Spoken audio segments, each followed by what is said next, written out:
territory and explain why they have collectively decided enough is enough and is coming to the House of Assembly with a motion of no confidence against the sitting government. Tonight, they will give you 20 reasons for their collective decision. The phone lines will be open for your participation. The call-in number is 494-2250. I will now open by reading the first 6 of the 20 reasons why you should come to the House of Assembly on Friday and hear why these men have taken the decision they did. Decision 1.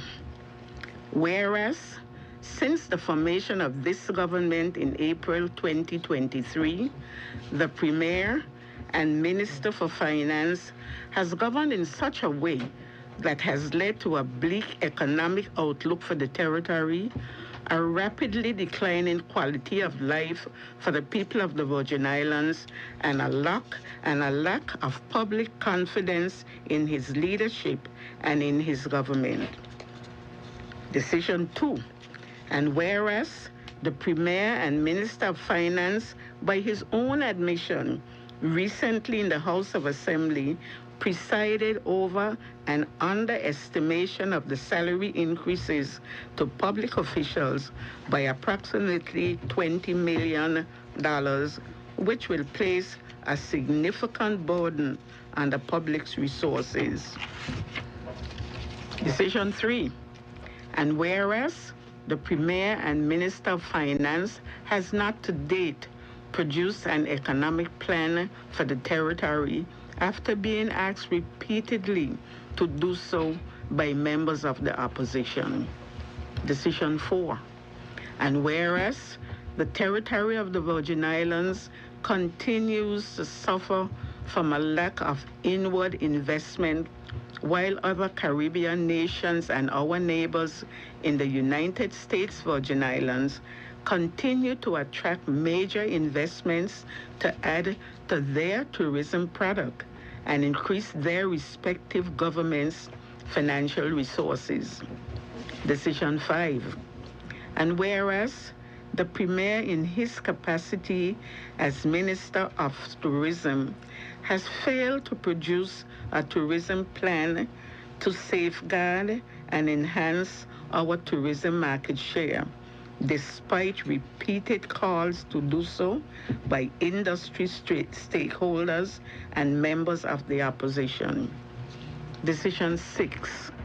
And whereas Prospect Reef Hotel, an extremely valuable piece of government-owned real estate, remains in a dilapidated state with no firm plans for its revival to enhance the tourism offerings of the territory. Ladies and gentlemen, these gentlemen will now speak to you.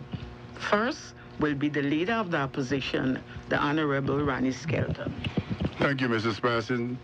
Thank you, colleagues, members of the listening audience, those of you who listen to us on ZBVI and all the radio station and on social media. A pleasant good evening to each and every one of you. I also want at this time to express my condolences to the many, many bereaved families who have lost loved ones over the weeks and months. And my prayers and thoughts are with you. Ms. Parsons, the six points of view at the whereas definitely speaks to the economic condition of this territory. I don't think there's anyone in this country who are in business at this point in time they're not concerned of the bleak economic condition of the country. Small businesses having extreme difficulties meeting their obligations. And even big businesses, what we consider to be big businesses, are concerned about the economic activities that is happening in the country. It is true that financial services is holding its own, but it's one of it's not the biggest employer in this territory in terms of human resources. So what the Premier is concentrating on is lends nothing to the economic development of this country. If we look back over the years before the past two administrations, or even the past three administrations, the economic condition of the country was growing and it was moving forward. And people feel that there was a place for them in developing their businesses and transferring wealth to next generation. What is happening in our country today, whether knowingly or whether the Premier has the capacity to understand this, it's left to be seen. But I think the Premier needs to sit with his government and the opposition to find a way forward for all people in our country. This cannot continue. He will read numbers, financial services, but that's direct revenue into the government coffers. There are too many people out there who need jobs. Small businesses need loans, and the financial institutions are getting more and more difficult in terms of lending to small businesses. It is true that there is a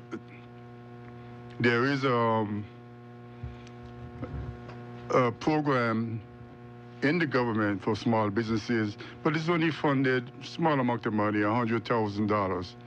That can't help small businesses, and small businesses are the life and blood of any economy. So it's important for us as a opposition to articulate to the general public that a country is not doing well economically. And I don't know if any of my other colleagues who want to jump in here and say something. Mm-hmm. Good evening, everyone. I want to say a special good evening indeed to the very good people of District 6 and thank them so very much for the confidence that they've placed in me to represent their interest in the House of Assembly. And just like the leader of the opposition did, I want to extend my condolences to those families who have lost loved ones since the last time we were able to extend this to them in the House of Assembly. Certainly we are here this evening to ring the alarm yet again to the people of the Virgin Islands, because we believe that we are at a critical stage right now. The opposition is doing its best by bringing these issues to the fore, and we want to engage the public so that you are aware, because collectively this country belongs to all of us. And so our responsibility as members of His Majesty's loyal opposition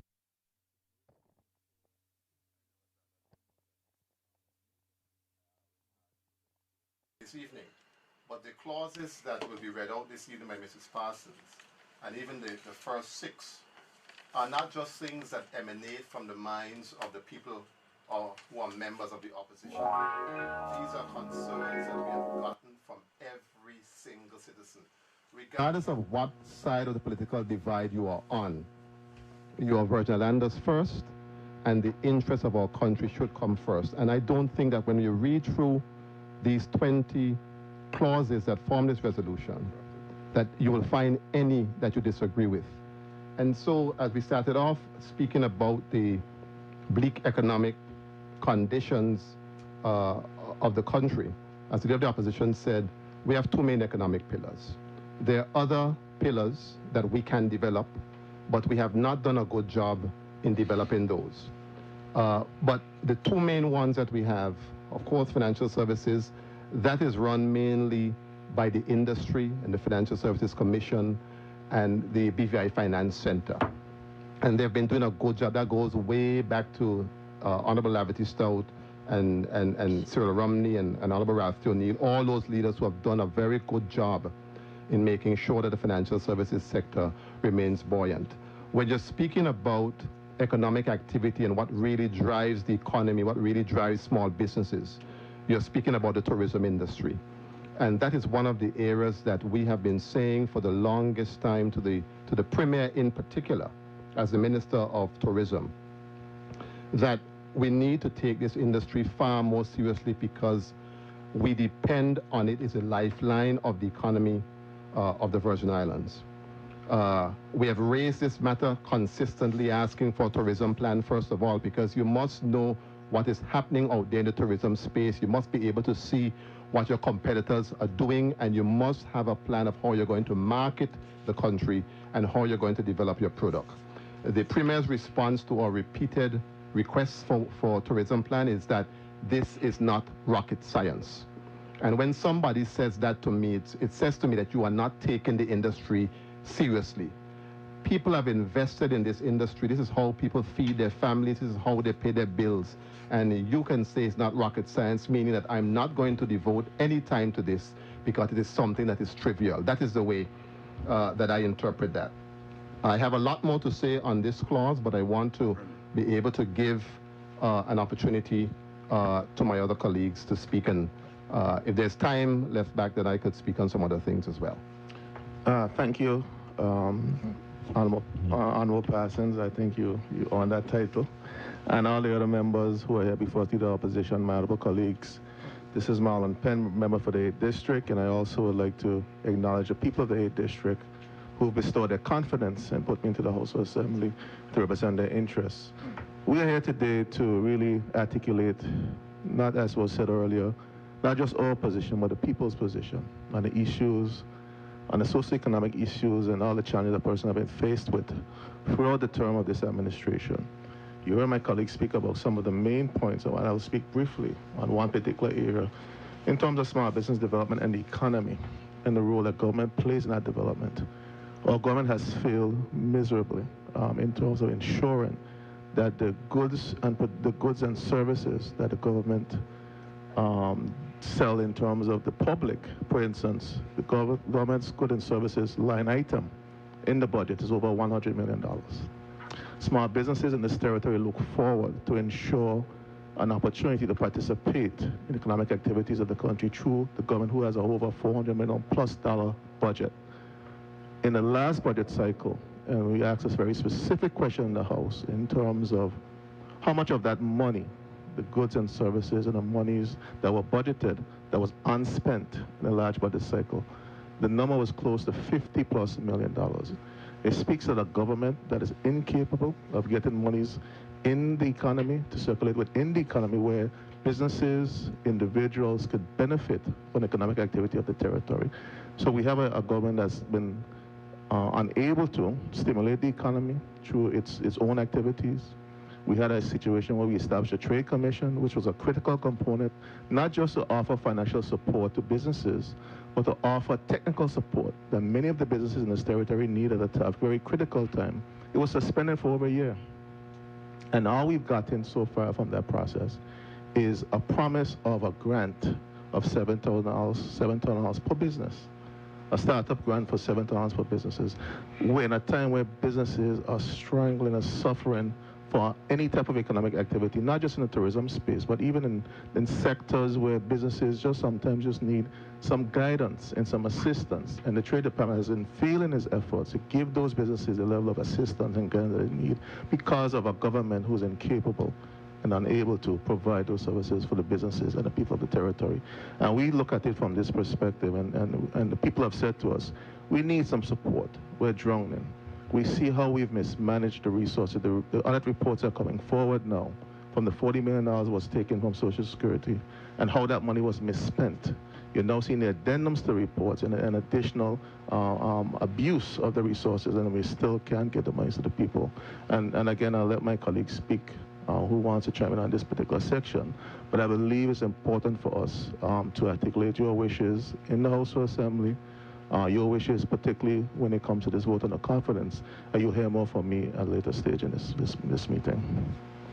Good evening to the people of the Virgin Islands. Melvin Mitch Trumbull, your 2nd District representatives. I want to extend my heartfelt gratitude to the people of the 2nd District, but good night to the people of the Virgin Islands on Tolia Radio, listening on 284, on Facebook, on CBN, on JTV Lives, and the great ZBVI here. And I want to thank the Honorable Mrs. Eileen Parsons for hosting us tonight, and to my colleagues. We are here tonight, as the Leader of Opposition said, to highlight the areas of the vote on the confidence that is on the order paper on Friday, to discuss with the people of the Virgin Islands not only our concerns but your concerns, and put to the government the issues that have been facing this territory for far so long. We see now where the government is on a rampage, so to speak, in a hurry to do this, that, and the other, because they have read this document. But the point that I want to highlight is point number 3, the clause number 3, where it says, deals with the economic plan for the territory after being asked repeatedly to do so. This government has not had a plan for anything of this country's benefits since 2019. The Premier, Honorable Dr. Natalia Whitley, right now, when we ask for a plan for anything that he's doing, tourism, infrastructure development, education, healthcare, there is no plan for this territory. What we continue to have is a government that is reacting to whatever the opposition says, and they say, oh, we had that in train, and now they're doing the things that we said. If you don't have a plan, you cannot execute. And that's where the mismanagement continues to come in. We see $20 million, a mistake, as they will call it. And if you remember, everything after 2019 under the Andrew Foy administration, when the former premier left, everything from this government, it was a mistake. I made a mistake. I want to do better. I want to do better. Now they have the ball in their hands, so to speak, and they continue to make mistakes at the cost of the lives of the people of the Virgin Islands. So a plan for tourism, a plan for the economy, you borrow $100 million with no clear plan of how you want to spend it, no clear plan of how it will benefit the people of these Virgin Islands. And I believe we have to hold this government to account, and that's why we, the members of the opposition, are here tonight, to ensure that a plan is put forward by the leader of this territory and his government, and not make excuses. The blame game of this government did when this government was in, and what government you're in now. This is 6 years. Some of them have held their ministries now for 6 years, and we don't see anything progressively happening for the benefit of the people of the Virgin Islands. So that's why we're here tonight, and I will continue with my colleagues to have this discussion. We invite you to join us, chime in, send your questions, call in, and let's have an active discussion. I'll pause now for another member to give his contribution. Good evening to everyone in the Virgin Islands. This is Honorable Stacey Mather, your at-large representative. From Antigua to Just Van Dyke, a pleasant good evening to everyone. I'm humbled to be here with my colleagues and in the presence of Honorable Eileen Parsons, as we call her, Miss P. As a representative for the Virgin Islands, I take my role quite seriously. And if one were to examine the cries over the last few months, the public has made it very clear that they want a vote of no confidence. They have made it very clear that they would like the opposition and the members of the opposition to get up and stand up and use what is in our arsenal on their behalf. This evening, I take privilege in the opportunity to directly speak to the residents of the Virgin Islands. Versus standing in the House of Assembly and speaking to an empty room, I look forward to interactions this evening. On the motion that is being presented by the opposition and the leader of the opposition in particular, I want to draw reference to the $20 million for the public officers and publicly state that all of us are in support of giving compensation where it's due for all public officers. However, due diligence, transparency, accountability is something that has been thrown around the territory in the last campaign and even last evening and this afternoon by our Premier. The buck must stop with leadership, and leadership must take accountability. In February of this year in the House of Assembly, I asked the Premier formally whether or not enough funds had been allocated for that salary increase. And he said to me, as far as he's been told, yes. We fast forward months later and we have an error. That is not acceptable. Had things been done right, we would be able to know what was budgeted and where we should be. Furthermore, the Premier most recently got up and said publicly that an investigation will be held. So he will be investigating his own ministry. And again, he stated that he's the Minister of Finance and he will make decisions. In the public domain, there's been a lot of discussions about awarded contract for $250,000. And he has publicly stated that as the minister, he can make these decisions. I question whether or not collectively on the government side, they are making decisions, or is it one person making decisions? Furthermore, within the clauses that were stated, there is mention made of Prospect Reef. Now, the father above has given us a break between 2017, 2018 to present, but how many developments have we seen in our country? Peter Island was a redevelopment. There's been talk of Naniki, but Naniki is a development that's expanded or going to expand. Where are the new developments? We've had good weather, we've had opportunities. Why have we not attracted foreign developers to our shores? And I can say from personal knowledge that the Premier has constantly made reference to the Northern Island development. And I'm going to say it, that nothing is happening there. And the Premier needs to be honest with the people of this territory. Thank you.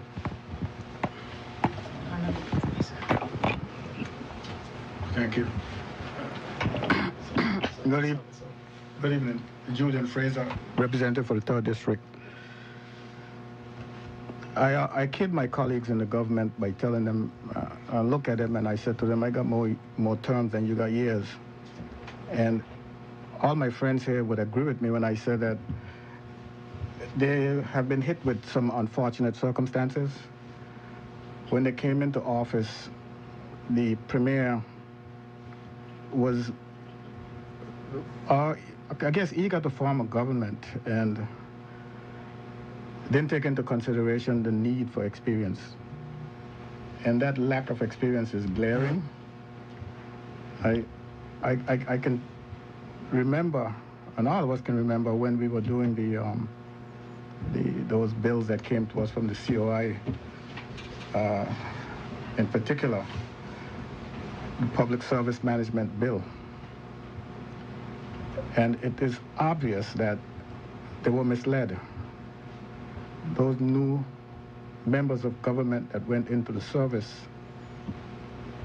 got their cue cards from the public servants.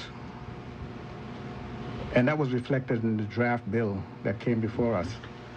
Had it not been for us veterans who experienced to ensure that any bill that passed through that House and becomes an act held true to the Constitution, the work that was done to create a ministerial system of government would have gone down the tubes. Our moderator here this evening can attest to what I'm talking about when I say that men, women had worked hard to develop our ministerial system of government whereby ministers run the country, not public servants. And that bill was smack dab with powers that legislators were going to enshrine in law to give public servants the power to run the country.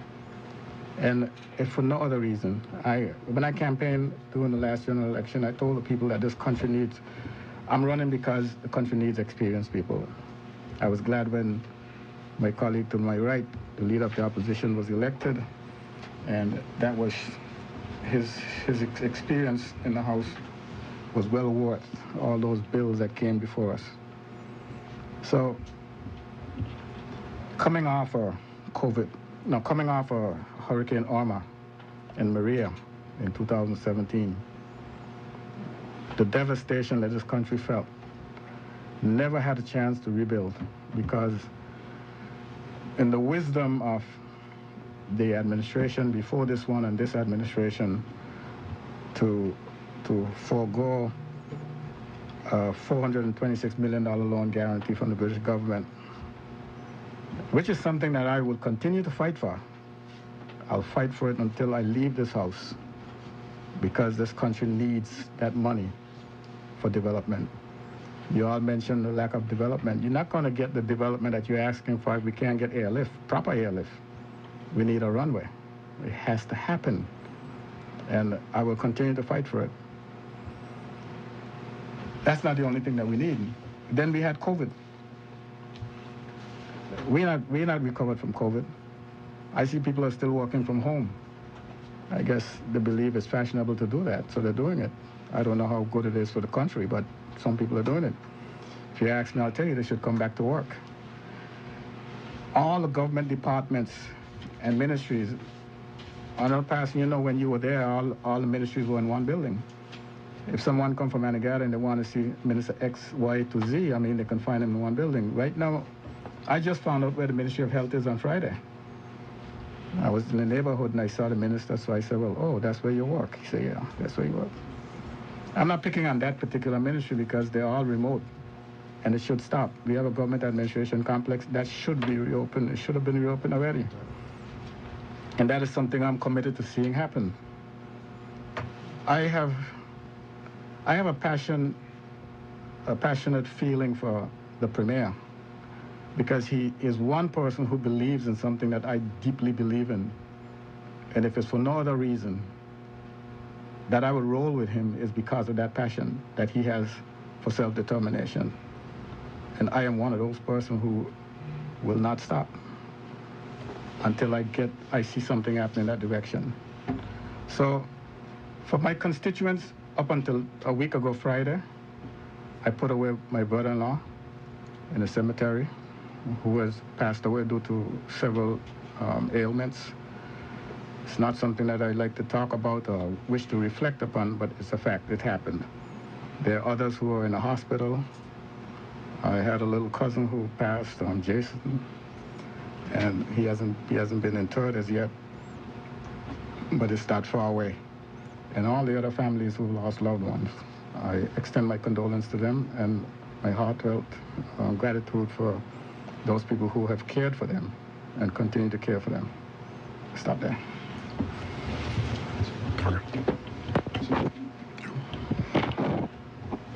I just want to share something further on the clauses that were read out, on a few of the points. And we're on the cusp now of another budget address by the Premier. But when you read through his last budget address, you would see that he didn't fulfill many of the things that he raised in the last budget address. And I think one of the points that we've raised here is that overestimation of the $20 million, which is a significant problem, because obviously we now have to figure out how we're going to pay for that. But then we have to also examine the origin of that error, because as Honorable Mater said, the Premier is saying he's carrying out an investigation. But I believe the investigation has to be on him as the Minister of Finance, and I'll tell you why I say that. I'll read from his budget speech that he gave in relation to the increase. And I'm quoting, "Madam Speaker, my ministerial colleagues and I are committed to ensuring that such will not be the fate of the current compensation review." He was speaking about the fact that we need to pay the civil servants more, which we agree with.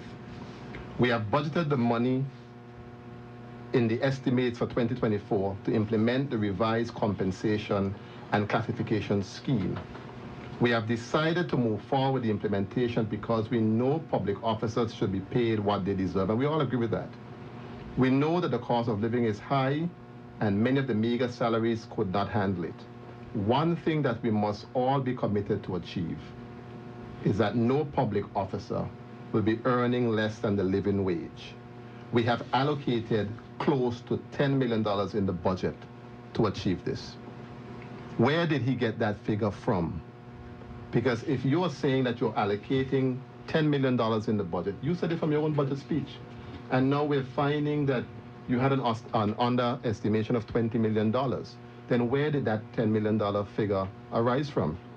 And it raises a question in terms of what will happen, because we're not seeing the level of inward investment in the country that we expect to see. You've just had a $100 million loan that you said you're going to get, that we'll have to service that debt.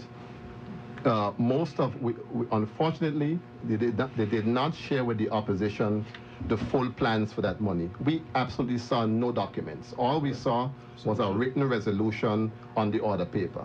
We saw nothing else. And most of the members of the government had the document. The things that they have read out are not things that are going to be immediate revenue generating things. So where are you going to get the money from to pay for the $100 million loan, and then you have this overestimation of $20 million? Where's the money going to come from with no investment coming into the country?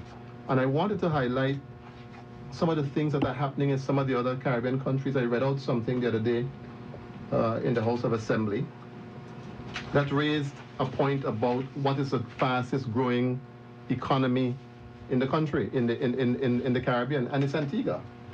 And Antigua is being followed by St. Vincent and the Grenadines and Dominica. And where's the Virgin Islands in all of this? I'm very, very concerned about the state of the country. Colleagues, thanks. I sure the public is better informed on the 6 issues that we mentioned. We will continue to highlight and give examples and ideas of what we think should happen as we move forward. So we will ask Mrs. Parsons to read the next 5? Yeah, from 7 to 11. From 7 to 11.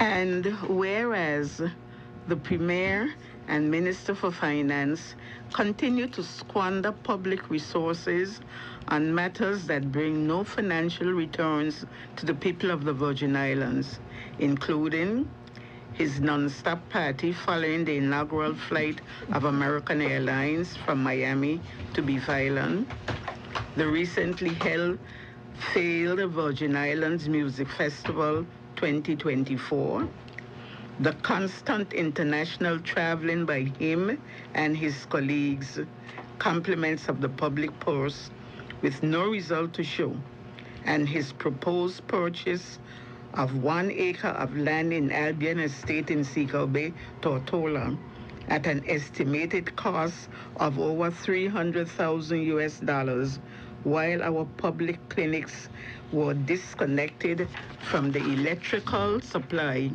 due to outstanding payments to BVI Electrical Corporation, and other important initiatives remain unfunded or underfunded.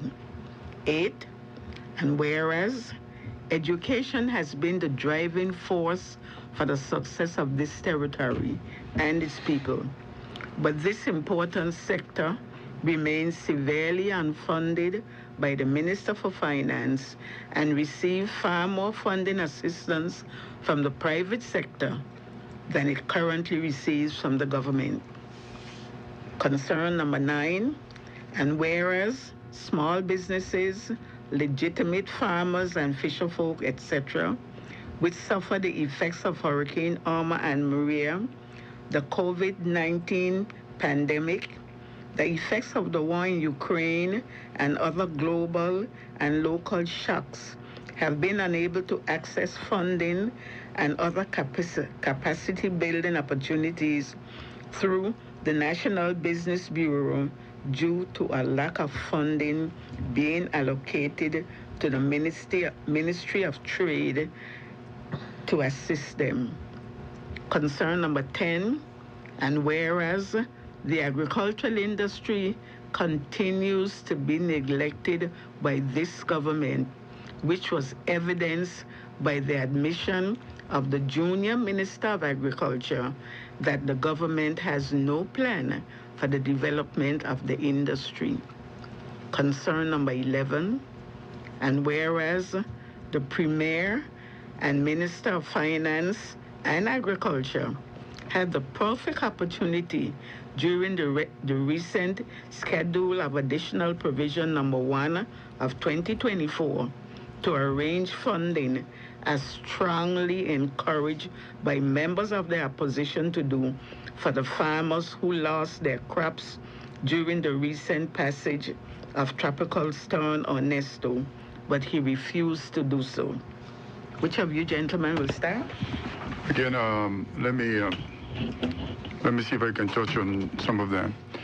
There's no doubt that the premier focus on parties is not working. That is not an economic strategy for the country, because he has not articulated exactly what he intends to achieve by doing this.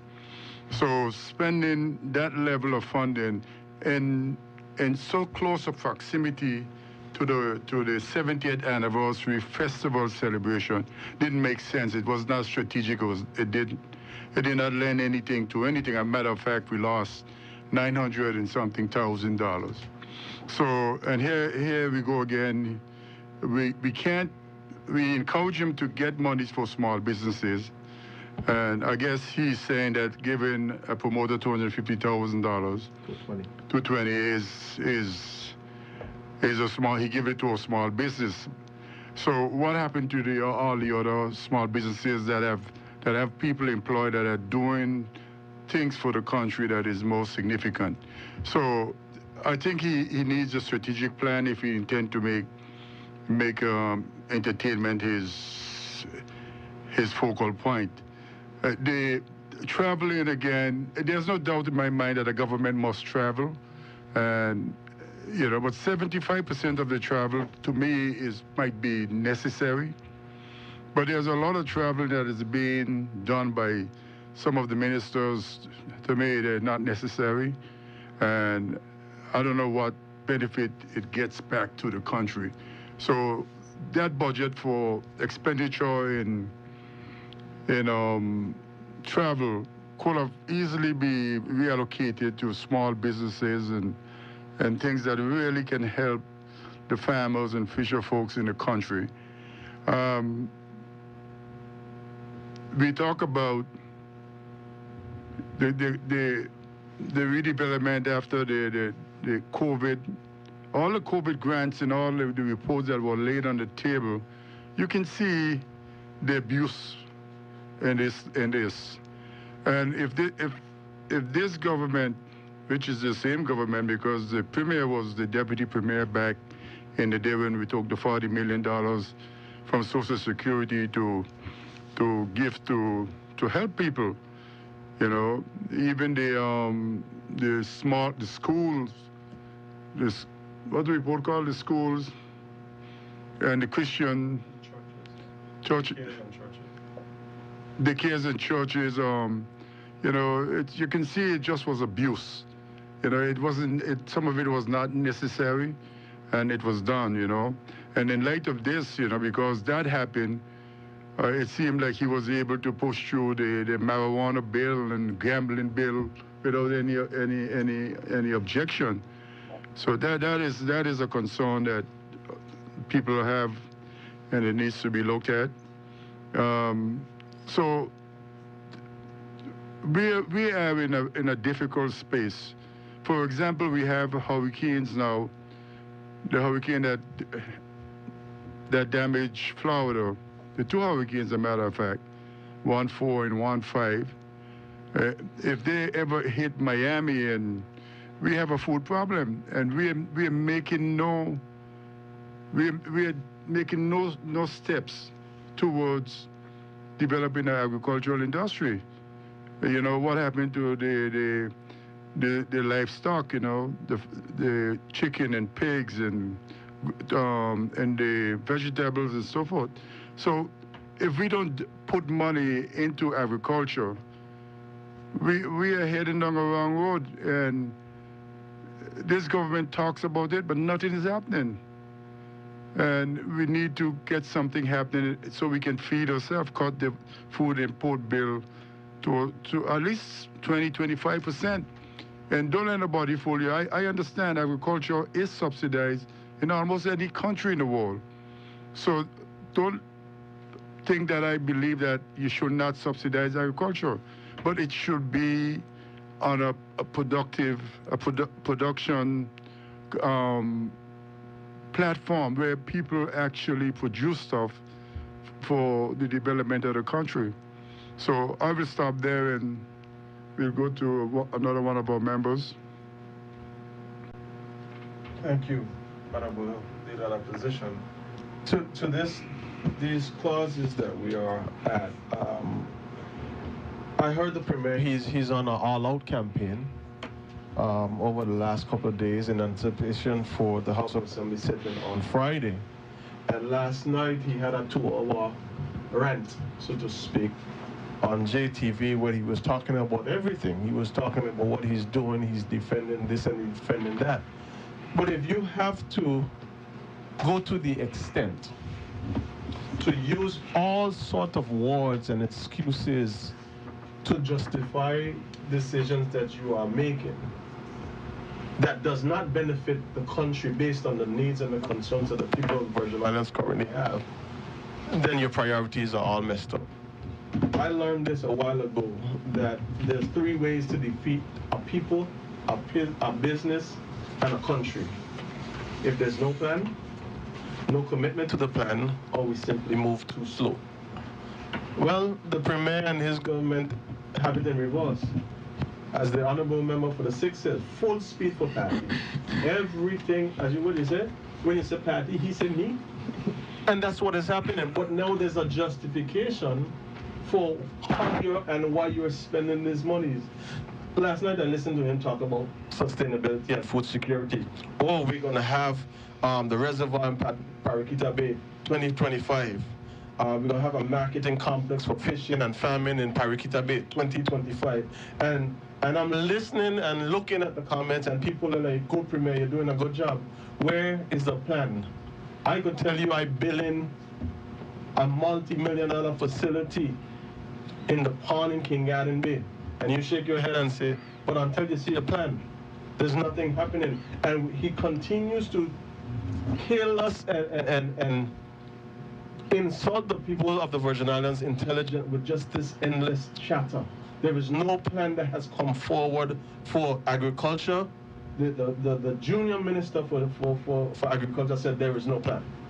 When we ask the questions in the House, there is no plan. So how you want to do things, but the only thing that there seems to be a plan for is partying and wasting the public's funds and then trying to justify it. How can you go and talk about things like food security and entertainment as entertainment for tourism? Now it's tourism entertainment.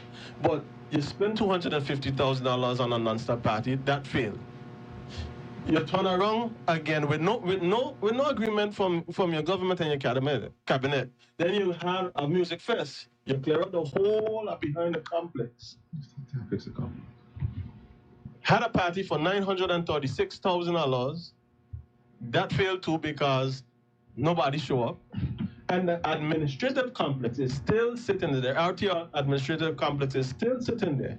Some 7.5 years later, after the hurricanes, which received $11 million in insurance premiums. And somebody went in there yesterday and said, Mitch, they rat them in there running every day. No more fit, nothing more than a fit rat them in there. They're just running around. So where are the priorities? Where are the plans for this territory? What are we doing? Not just listening to each other, not just listening to excuses, and not just listening to the blame game that this government and the Premier continues to push. Oh, what your government did and what your government did. And the one thing I want to focus on before I pause here is specifically when it comes to the business sector for the development. It is okay to do a music fest. We return the music fest. But don't make it seem that doing 2 music fests right before festivals, which we haven't had the numbers for, and then we're on to now a budget and hoping the people of the Virgin Islands would just forget. And this is my cause, and I'll end here, just to put in the minds of the people of the Virgin Islands. This government now is going after a $100 million loan with no plan. Every single one of the 5 ministers are looking for their portion, because everybody wants to spend, and there's no plan. So give me mine, give me mine, give me mine, give me mine. Cars getting bought, planes, trip being taken, and what are the people benefiting? So without the plan, without a clear indication or some sort of guidelines for the Premier to be able to spend this money, he didn't go to CDB, he went to CIBC because it's a is a free rein for him to do what he wants. All the monies are moved through his board, he continues to do what he wants. But then when things fail, he blames the ministry. I heard the Premier today say on a radio show, surrounding tourism, he will have the Ministry of Tourism deal with it, but you are the Minister of Tourism. You are the Minister of Environment. You are the Minister of Ministers. You need to be held accountable to the people of the Virgin Islands. People in this country are having a very difficult time making ends meet. You have people who literally don't have money to buy food. I know all of us have our district offices and we interact with people on a daily basis. Many of us have to put our hands in our pockets to give people money to buy groceries for their families. Businesses are struggling, so people are unemployed. And the prospect of employment is bleak because the economy is not growing fast enough to absorb the persons who are coming out of school and different things. People are losing their homes. I don't know about you, but it irks me to pick up the newspaper and see that people losing their homes at the rate that they're losing them. People can't pay their rent.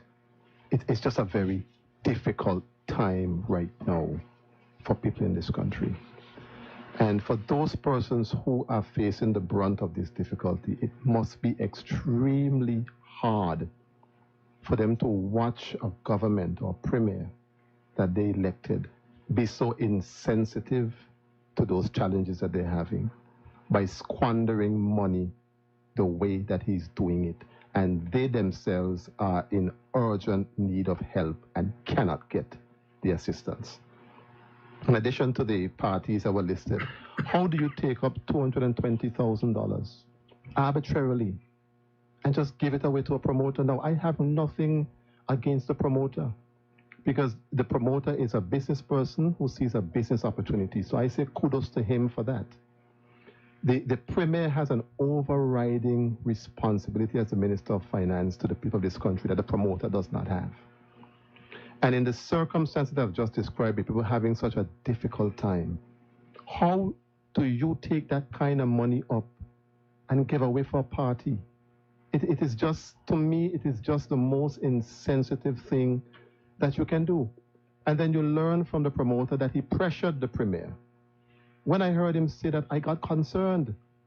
Because if we have a Premier that is dealing with matters on a high level, particularly negotiating with the UK and other things, and he can be pressured by a promoter to give $220,000, then it says to me that something is wrong. I brought a bridge with me outside Premier, and I have it, and I want you to buy the bridge. Meet me outside 10 o'clock, and I have this bridge to sell you.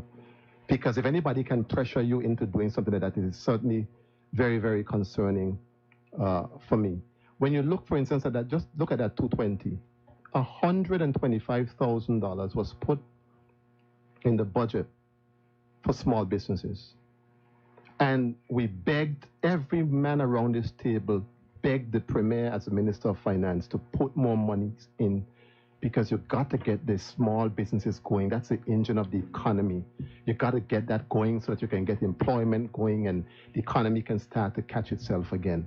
The minister responsible for trade herself beseeched him to put more money in to help the small businesses. He was adamant he's not putting any more. He left it at $125,000. Now you have $125,000 for a grants program with all the amount of businesses, small businesses that you have in this country. You wouldn't even scratch the surface of what businesses are dealing with, but you can take up in one go $220,000 and just give to a promoter just like that. It is just wrong and it is just hurtful. And to me, it's an insult to the citizens of this country. The people in the farmers in Paraquita Bay, they're trying their best. They're trying their utmost in Paraquita Bay. And they can't get water. Simple water to water their crops. People are going home in the evenings. In my district, everybody got to sing for their stuff. I'm singing for mine tonight. In my district of District 6, almost every day, the water is off 3-4 times a day. Pipes are bursting all over the place. And when the pipe bursts, The people so hate to see the water wasting, you have to report the leak. When you report the leak, then the water is shut off and the people suffer for the rest of the day. When you call water and sewage, you say, what is going on? They say, we don't have simple money to buy pipes. And you could take up $220,000 and just give away like that for a party. That says to me that is somebody who is not paying attention to their job. It's one of the most insensitive, because nothing is worse than when you know you are suffering and you're having a hard time. And somebody that you have entrusted with your future for the next 4 years, squandering the monies like that, and you are here suffering. It's a very, very difficult, very, very, very difficult situation for people to deal with. The point on the agriculture, I can recall, and Alma Penn was one of those persons, along with other members, who were adamant with the Premier. Because when Hurricane Ernesto passed, when I went into Personal Estate, one of the first persons that greeted me was a farmer, and he brought a video on his phone of all the crops that he lost from Ernesto. Because if one thing Ernesto did was attack the vegetation of the country. And we were right, we had the opportune time because we were right there in doing the schedule of appropriation. And we said, Premier, find some monies to put here to help those persons that lost their crops to be able to buy their slips and put the things back. Not a penny halfpenny, according to my mother. But he was able, after being pressed, to tell us that he's buying a piece of land at the back of Albion Estate for one acre for over $300,000. Sure, for the price of land. How do you justify, how can a leader who said, because you cannot run, you shouldn't be in public office if you don't love people. You can't just say it, you have to demonstrate it. And how could you be so unkind and unthoughtful with those farmers that lost their crops, many of whom that is how they make their living? And you couldn't find a little $100,000, a little $200,000 to put in there for them, but you could buy a piece of land on Albion for what you going to do with that piece of land behind there in the bush? What is the purpose of this? And so you make people angry when people are suffering and they have to look at this and see what it is you're doing. It is extremely, extremely hurtful to see. Extremely hurtful. Piggybacking on the energy that Honorable Walwyn just put forward, I just want to draw some attention. And again, I state that collectively you would see that 2 ministers of the House of Assembly on the government side spoke out against what is happening, but the others are silent. And when you bring a motion of confidence to the House of Assembly, the hope is that the ministers on the other side and the junior ministers will become more vocal about things that maybe they have said privately. Within the motion of no confidence, we speak to education. $220,000, I'm not against entertainment and tourism, but as far as I'm concerned, if the Premier realizes that the people of the territory are uncomfortable with his decisions, one after the other, $930-something thousand sitting behind the complex, we're not using it. Is it a parking lot? But yet the bush surrounding that area and the parking area there and over by Island Taco and other places, it needs fixing. But the energy to fix that was done, but nothing else. We look at the high school, there's no catchment unit there, no cistern. Could we have used that money for that? Could we have built the remainder of the wall that every time it rains too hard, the school floods and the teachers have to go in there? Could we have used that money to put fans and air conditions in the school so the teachers and the children are more comfortable? There's so many things that could have been done. However, when you speak up about leadership and leadership doesn't react, by changing the pattern, which is, I will explain to my people before I make a decision. In the House of Assembly, when we debated the $100 million loan, I said to the Premier, had you gone out to stakeholders in the business community and had conversations about what you were planning and what you were planning to do, maybe then they could go into the public domain and have a conversation. But the silence from the ministers on that side right now on so many of these issues is deafening. And I call upon them to come to the people, even before the vote of no confidence, and state your position. Are you blindly following? What are you doing? When you look at the farmers and the fishermen, farmers are praying for rain. They can't get water.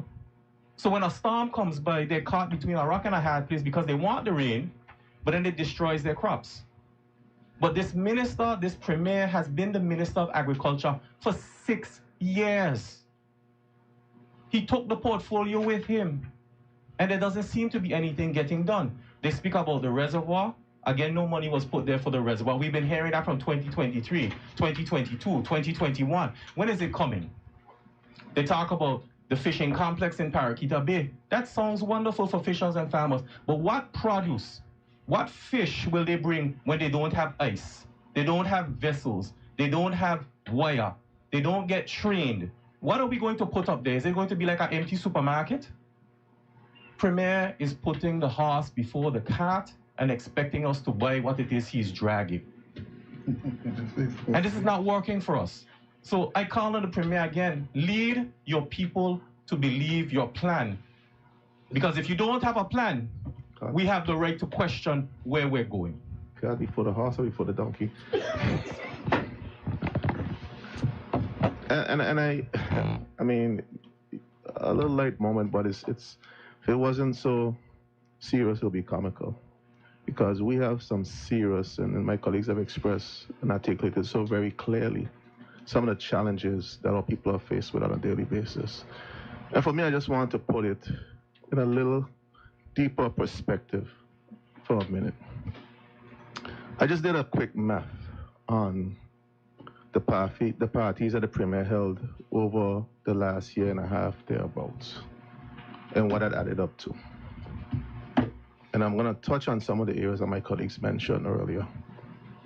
If you count the Music Fest, which is about $1 million with all the preparations and the monies that we had in the SAP, the $250 for the non-stop concert, and the $220 recently given to the promoter.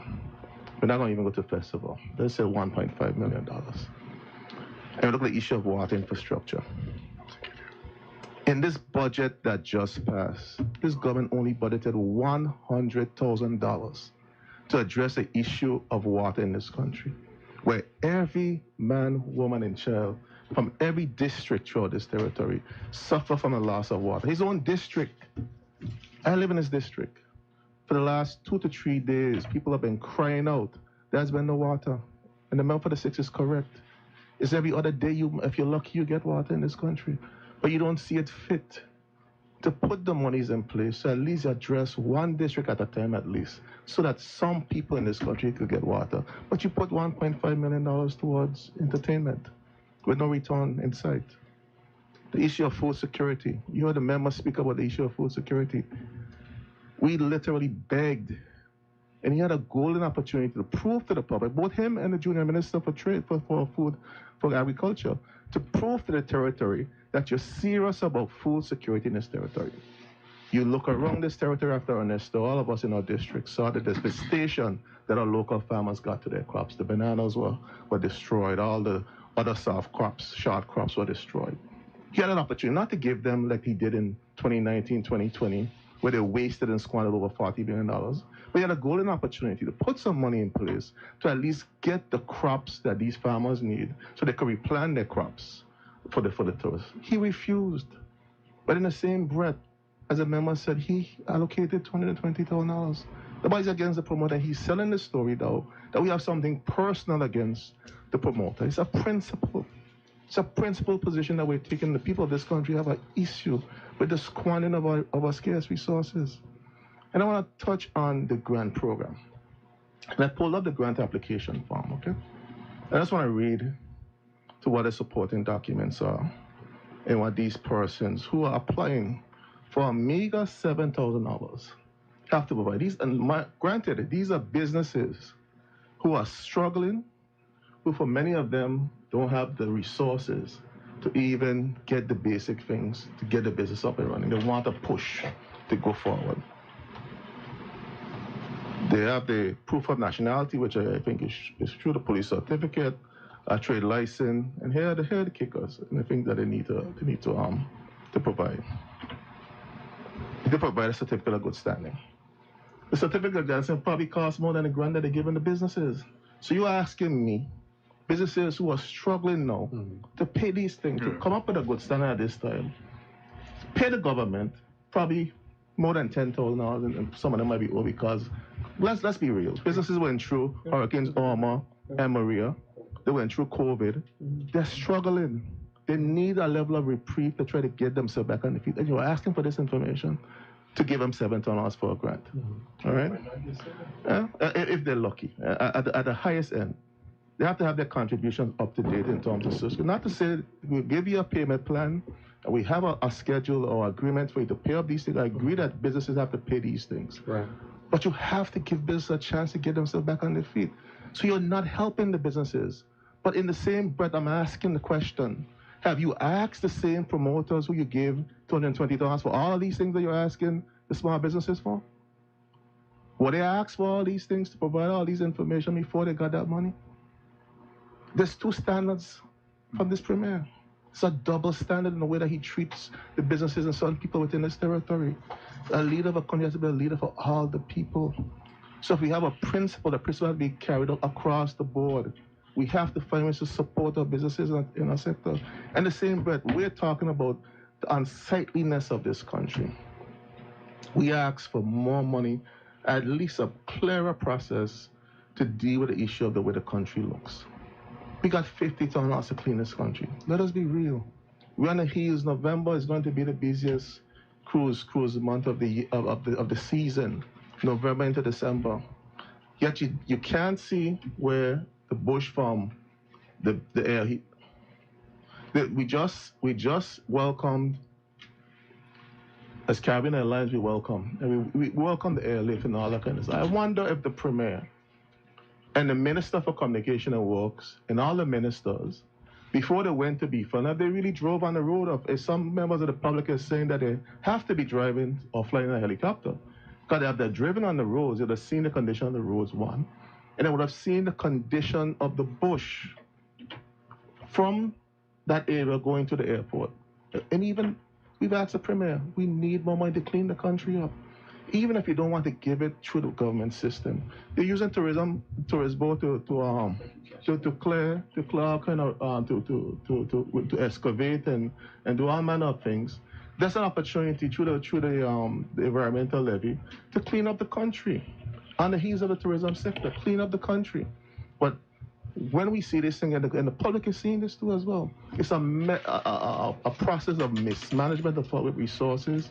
We're not allocated the resources in the areas that are necessary, where the people could get true benefit from the public resources. And then one last point I'll make before I leave it to one of my colleagues is people, and I agree with the point made by Honorable Warren, people are struggling. We see it every day in the eyes of the people that come before us in the conversation that we're having. We have the funds at social development. And we learned in the same SAP just recently that we had $1.7 million budgeted for social development. We're now in October, and at the time, I think that was in September, August, when we did that SAP. And only $600 has been allocated. When so many people in this country are suffering, what is the minister doing? The minister has a responsibility to ensure if there's issues with the system, to make sure the system works. Fix the system. Don't blame the staff of social development. They only could work under the regime that you provide for them as minister and as a cabinet in terms of the policy direction. Fix the issue and make sure that the resources get to the people in this country that need it. Nobody should be waiting a week to get a voucher. Those things should be instantaneous. If people come to you with a need for food, you have to provide that opportunity for persons and then reconcile what you need to reconcile. And if the system doesn't allow for it, you have to fix the system that allow for that so that people could get the support that they need. Again, we say the Premier, but the minister is responsible too. He's sitting on his thumbs, twiddling his thumbs, while the people of this country go hungry. People of this country who are on the verge of eviction need an opportunity to get a leg up, to be able to support themselves and their families, are not getting those support through these systems. And the minister also is to blame. The Minister for Health, who's responsible for those systems, is also to blame for this.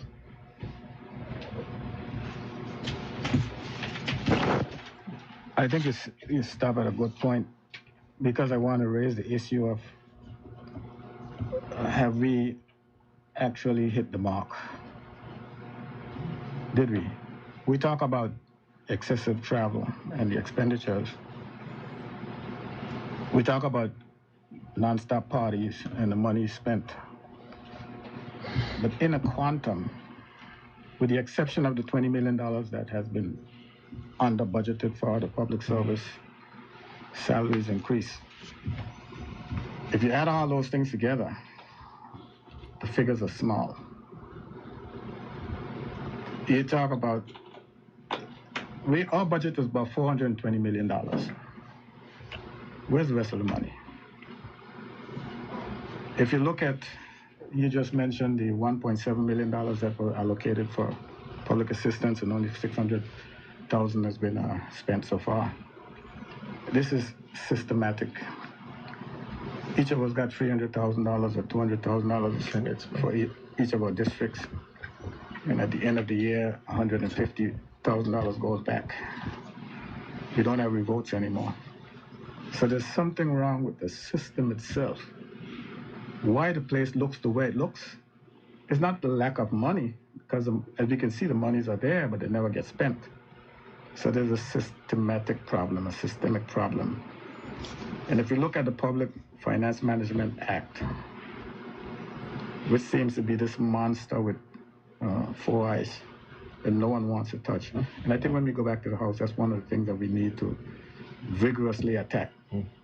Just like we did all the other bills that came before us, compliments of the COI. The country is being choked. It's being choked because everyone is afraid to disseminate the funds that were appropriated for the upkeep of the country.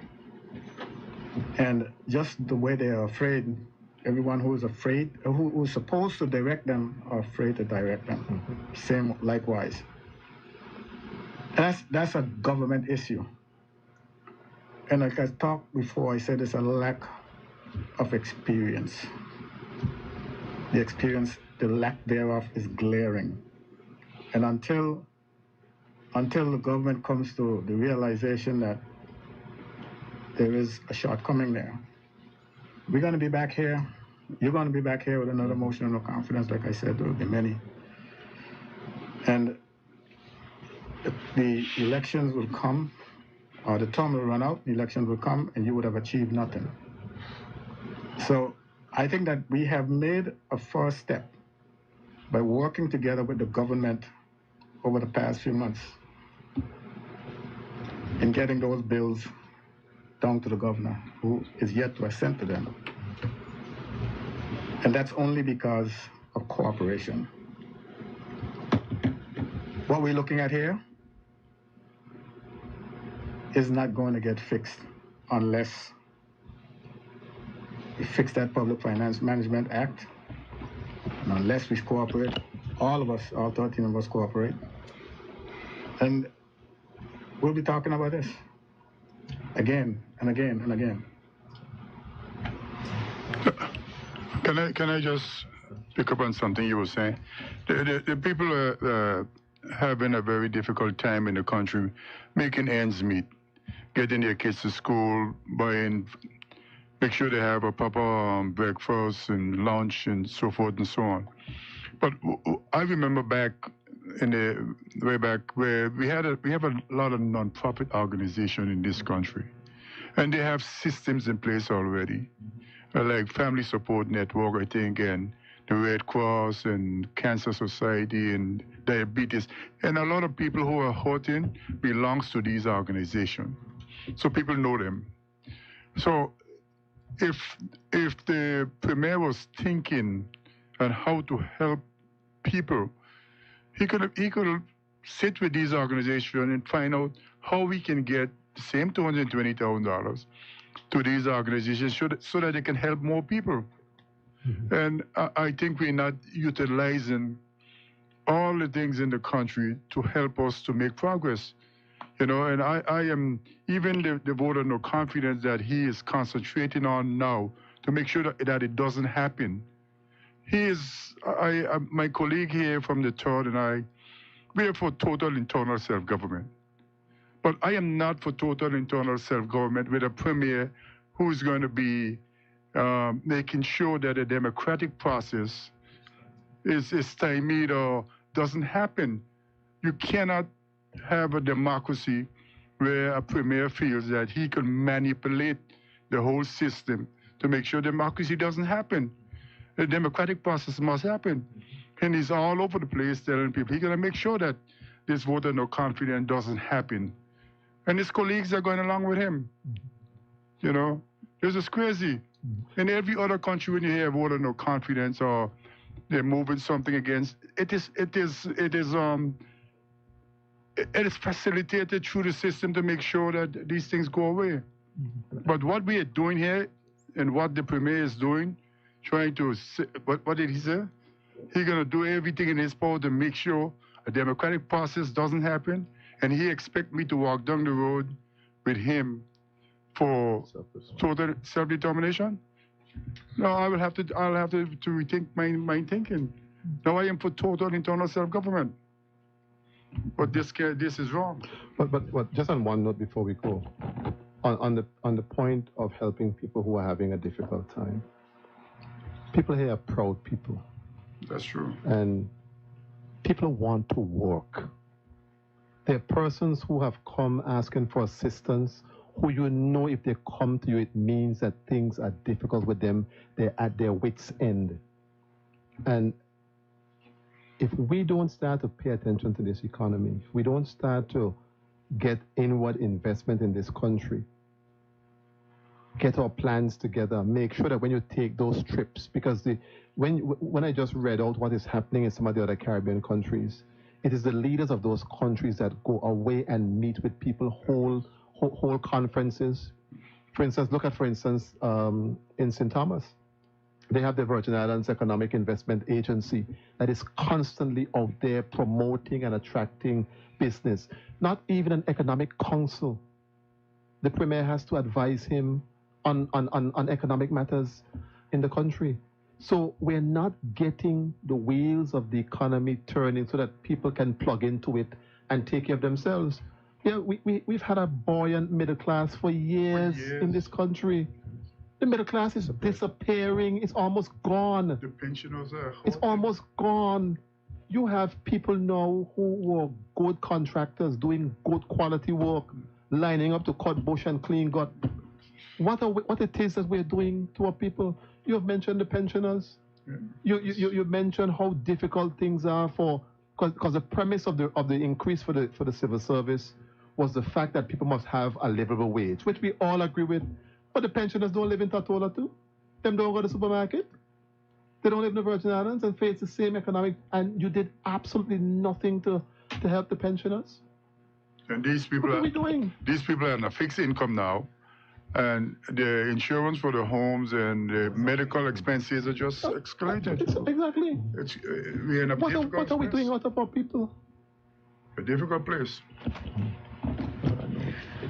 Ladies and gentlemen, to catch our breath, we'll take a break and we'll now have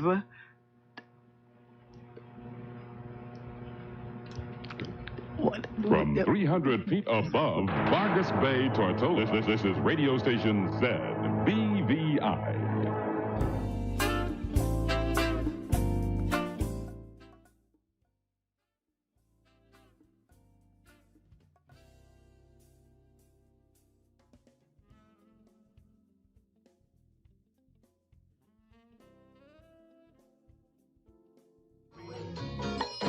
Virgin Isle is a garden where the trade winds blowing, the views from the hilltops and the white sands on the shore, inviting the tourists to stay here forevermore. Yeah, she say inviting the tourists to stay here forevermore. I said this is natural beauty. You can't find this thing in no big city. This is natural beauty. You can't find this thing in New York City. People from America, England and France, they come in style just to stay in the Virgin Isle. The Virgin Isle is a garden with the palm trees bowing. The Virgin Isle is a garden with the trade winds blowing, the views from the hilltops, the white sands down on the shore, inviting the tourists to stay here forevermore. Yeah, yeah, yeah, inviting the tourists to stay here forevermore. A lady from America, she came to reside right on Tortola. A lady from America, she came to reside right on Tortola. She say America is too cold, and how it makes she feel so old. But as she reached my island of sun, she say, oh my boy, I'm feeling so young. The Virgin Isle is a garden with the palm trees blowing. The Virgin Isle is a garden with the trade winds blowing. The views from the hilltops and the white sands down on the shore, inviting the tourists to stay here forevermore. How are you, say lady? Inviting the tourists to stay here forevermore. A couple came for the festival, decided they ain't going back at all. A couple came for the festival, they said they ain't going back at all. They say they're done with them kind of place where everybody has a long sulky face. And they stayed in the Virgin Isles where everybody wearing a smile. The Virgin Isle is a garden. This is radio station ZBVI. The present evening time, 26 minutes past the hour of 8 o'clock. We now take you back to the panel of opposition members here at ZBVI.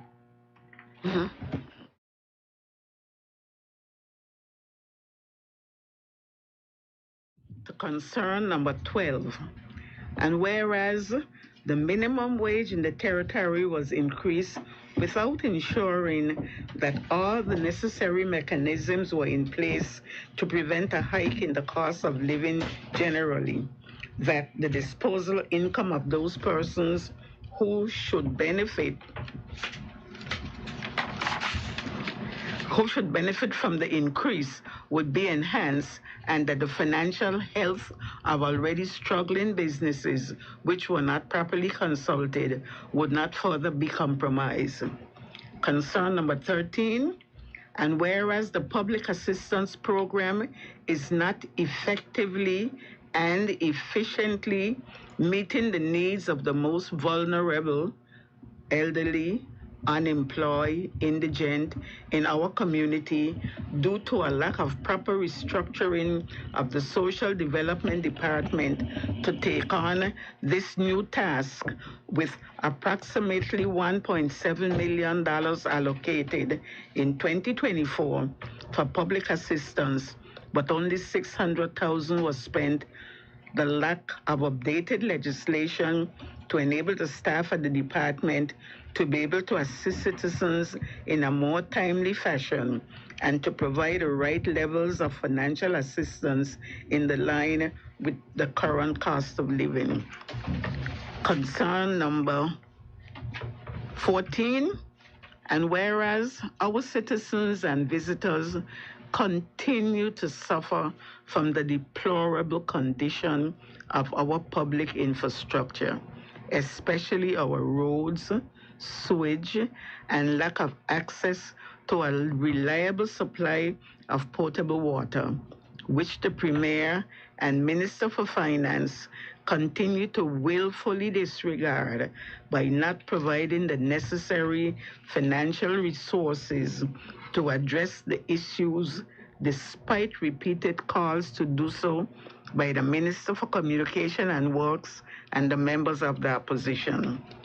Concern number 15, and whereas our citizens and visitors continue to endure the filthy physical state of the territory which lacks proper maintenance and upkeep, as can be evidenced in the overgrown bushes that now compromise the safety of motorists and pedestrians, and the ever-presence of garbage, derelict vehicles, and sunken boats from the hurricanes from the 2017, etc., which continue to spoil the natural beauty of our islands without a proper intervention by the Premier and his government. Concern number 16, and whereas criminal activity, including murders and other gun crimes, robberies, and burglaries, continue to rise, causing significant social and economic problems.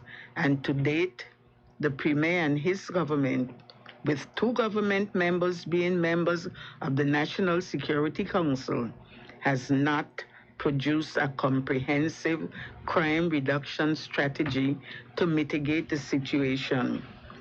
Concern number 17, and whereas the Premier has willfully disregarded the Virgin Islands Festival and Fair Committee Act 2005, number 4 of 2005, and has arbitrarily placed the responsibility for our annual festival celebrations under the control of the BVI Tourist Board, without seeking the approval of the House of Assembly to make the requisite legislative changes to give effect to his desire.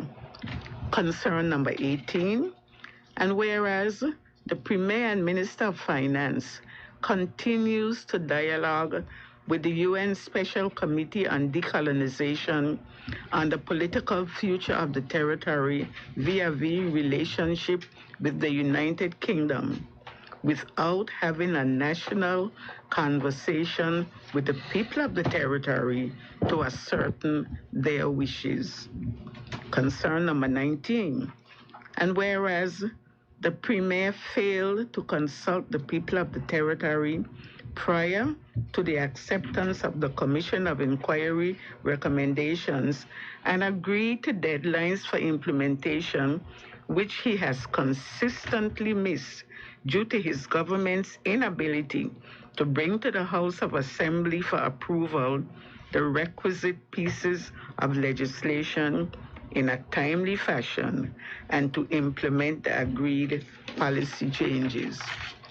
Concern number 20, and whereas the government of the Virgin Islands continues to disregard the tenets of good governance, accountability, and transparency by bringing legislation to this Honorable House of Assembly without properly scrutinizing and understanding its impact on the people of the Virgin Islands, and without allowing sufficient time for public consultation on matters which affect the lives of the populace.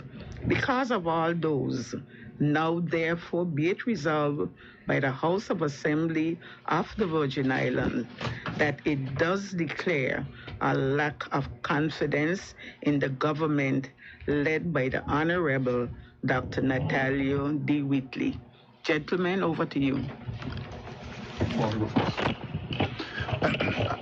If I may this time, Go ahead. If I may this time, I just wanted to pick up on something, and I wanted to end off the last segment, but I wanted to pick up on something regarding what my colleagues mentioned about the middle class and the shrinking middle class that we're seeing in the territory today. And I just got, and most of the middle class persons were built through the financial services industry. That is where a lot of the high-paying jobs started in the BVI, where a lot of the corporate administrators and those key jobs were held by Virgin Islanders. And we're seeing a trend now, moderator and colleagues, where those jobs are being outsourced in the BVI, from the BVI, where persons who had these opportunities now no longer have these opportunities. And I worked in the financial services industry for 15 years at the Financial Services Commission. I was there when we built the Virgin system. And I have to acknowledge Dr. Robert McTavius. In his wisdom, we were very clear that we built the system with one thing in mind, that you have to operate from within the territory. And there were safeguards put in place to ensure that those persons who do business in the BVI made sure they hired people in the BVI to operate from within the BVI.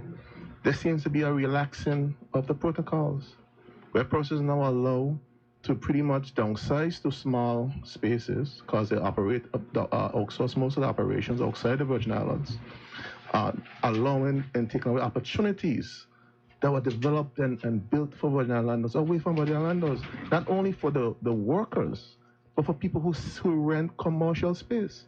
So now when you had commercial space, real estate in Road Town, that was rented for a certain level of square footage, persons are downsized into cubicles in some instances for some companies, 200-300 square foot. So now the person in the commercial real estate space are now faced with a tough dilemma as well. What they're going to do with the commercial real estate. And there's no other opportunities that this government is focused on. Again, my colleague mentioned the issue of experience, the issue of the Public Management Finance Act, the Procurement Act that was just passed by this government. We have made several overtures to this government that you have to find ways to get these bills to the House so we can make the amendments. The Premier has failed to bring them on all calls. We have calls to him to bring these bills to the House so we can make the amendments so that we could better support and help our people. UK cannot say to us that you can't put things in place where you can support and help your people once you're doing it in a fair, accountable, and a transparent way. That's what leadership is. Why are we here if we're not putting things in place to look out for our people, to ensure that our people who work in these industries get the opportunities and persons are not allowed to outsource these job opportunities when our people are the ones who have done it for years. After I started in that industry, 15 years I put in that industry. And it was our people that worked in all of those key positions. The face of the industry have changed. And even the top positions, they're limited now in terms of the people that are in those seats.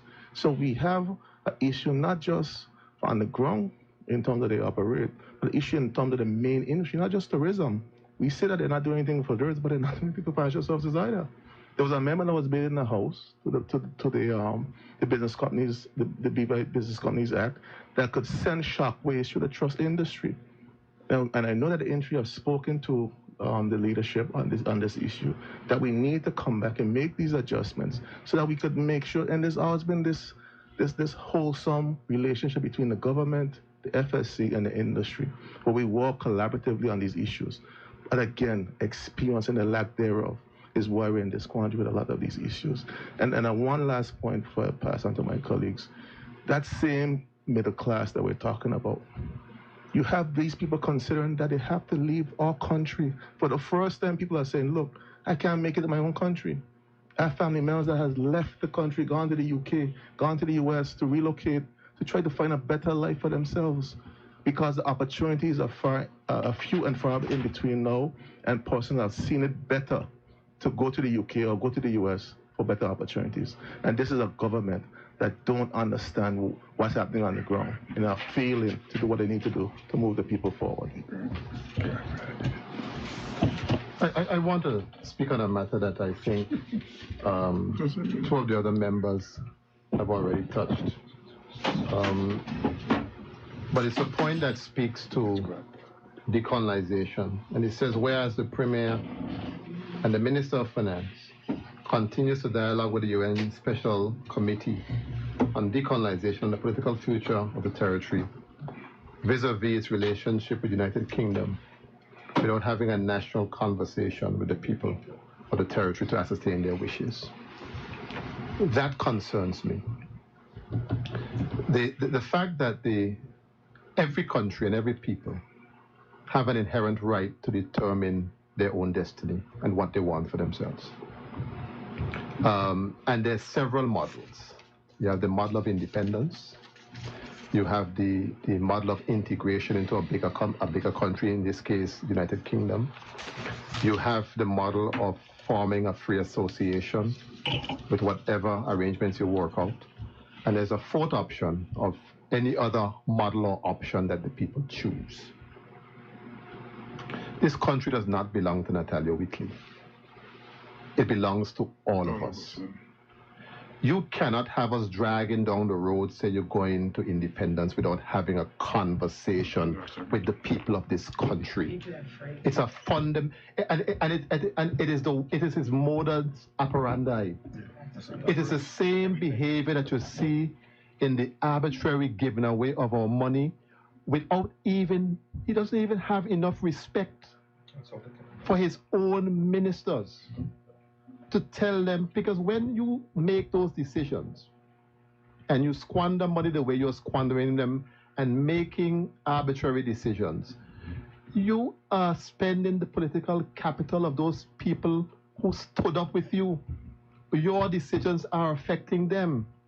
And it's the same case here. You want to go, what's the reason for us speeding to independence? What is the reason? Not that I'm against it, but what is the reason? What can we say the reason is? And the reason cannot simply be we want to get rid of the UK. That cannot be the reason. The reason has got to be that we are at the point of political and economic maturity. We have built the institutions of this country to the extent that we are confident that we can handle our own affairs. That is a litmus test. And the confidence comes from the people. From the people. If you have a referendum right now, you would not get 5% of this population say they want to become independent. And it's not that they don't want it. The confidence in the leadership is not there. You can't lead me to independence when you can't put some asphalt in a pothole. How are you going to get that do? Because yes, I have the inherent right to self-determination in whatever form I want. But the underpinning is the confidence of the people. I can't get water to bathe. Where are you going with you? You can't put on a little water in my shower. I'm hungry. And then you want to have a conversation, but people are so busy making ends meet that they're not hearing you. They're not hearing you. And so we got to get back. That's why when the UN people were here, I said, I'm going. I did not go. Because the people of District 6 did not tell me they want no independence until they tell me that I'm going to no meeting, don't invite me to no more, I'm not coming. You need to do things the right way. Have a national conversation with the people of this country to ascertain their wishes and get your marching orders from them and act accordingly. That is my view on the matter. And I completely agree, Honorable Wildman, Honorable Penn, with your sentiments and what everybody's been saying tonight.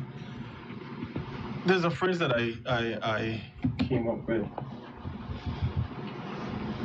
When you have a problem with money, money will always be a problem. That is not original. And when money becomes your master, you're going to always chase after it. And that's what we have. We don't have a money problem. The Deputy Premier, Honorable Anna Smith, says this government don't have a problem with money, they have a problem with implementation, which is management, which is being responsible, which is leadership, which is vision, which is planning, and being able to execute the plan. 2015, and you hear it coming up now about the sewage, Eastern Langlo sewage. And this $8 million. We're in 2024. The member for the 8 will tell you that there's still $2 million outstanding to be repaid by the BVI Ports Authority for the sewage project. But before I came into this house, I knew about the Eastern Langlo sewage issues. King Garden Bay has a sewage treatment plant that costs somewhere between $7 and $10 million to install a treatment plant that is down there whistling.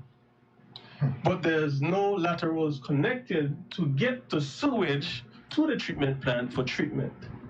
And since 2020, a contract has been awarded. And this government that is elected, whether under the former leader and the current one, still yet to implement or put the funding for a sewage project. And now the people of East End and Langlo, together with the people in the village of King Garden Bay, have their monies for the sewage facility put in this loan fund. which means there's no plan. They're just assigning it to money and where they think people are going to be happy. The biggest problem for me is we are blaming everything on everybody else and not accepting responsibility. Bush in the country, it used to come under public works. We moved it from public works to solid waste, from solid waste to the Premier's office, and solid waste now to under the rated program. And I heard the Premier say today and even last night, the program ain't working. We need to put more money in the system. But you are the minister of the system. Fix it, why don't you? It reminds me of that old folk song. There's a hole in your bucket there, Liza. Well, fix it. For God in heaven's sake, fix it. And then we go on. You heard this constant blame about NHI. NHI is failing, NHI is failing, and NHI is failing. No, you are failing.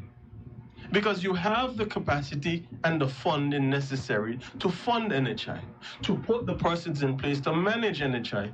The BVI hospital, BVI HSA, to the Dr. D. Orlando Smith Hospital. We are losing doctors and nurses, but we are not decreasing the amount of patients that are coming in there for dialysis, that are cancer patients that we are losing every day. What are we doing for healthcare in this country?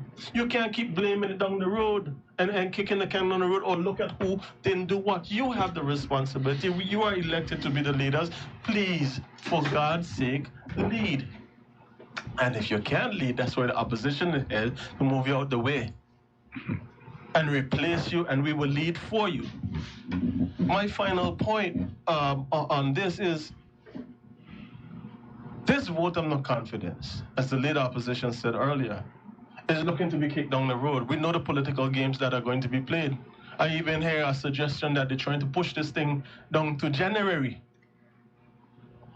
But it's on the other paper. If the Premier is responsible, if he wants to be the man, so to speak, you got to face the music, and this is not the music of the opposition, this is the music of the people of this territory who are asking you to be held responsible. And I would say this, people of the Virgin Islands, before we open up the phone lines at 9 o'clock and allow other members to speak, you can't tell me with these 21 points that we have here and others that will come up during the debate, that for the members of the cabinet and the sitting government, that you cannot sit and be comfortable with things like this and sit side and sit, I agree with my Premier and I stand behind my Premier like you have done. Basically, you will be spitting in the face and turning your back on the people of the Virgin Islands, who the honorable members speak about, is hurting, is hungry, and are looking desperately for leadership. We need to reestablish our relationship with the United Kingdom, but we must more so need to reestablish the relationship with the people of the Virgin Islands who elected us to lead and plan for the future of those children and generations yet unborn that could look forward to something. So I am hoping that the people of the Virgin Islands don't be misguided.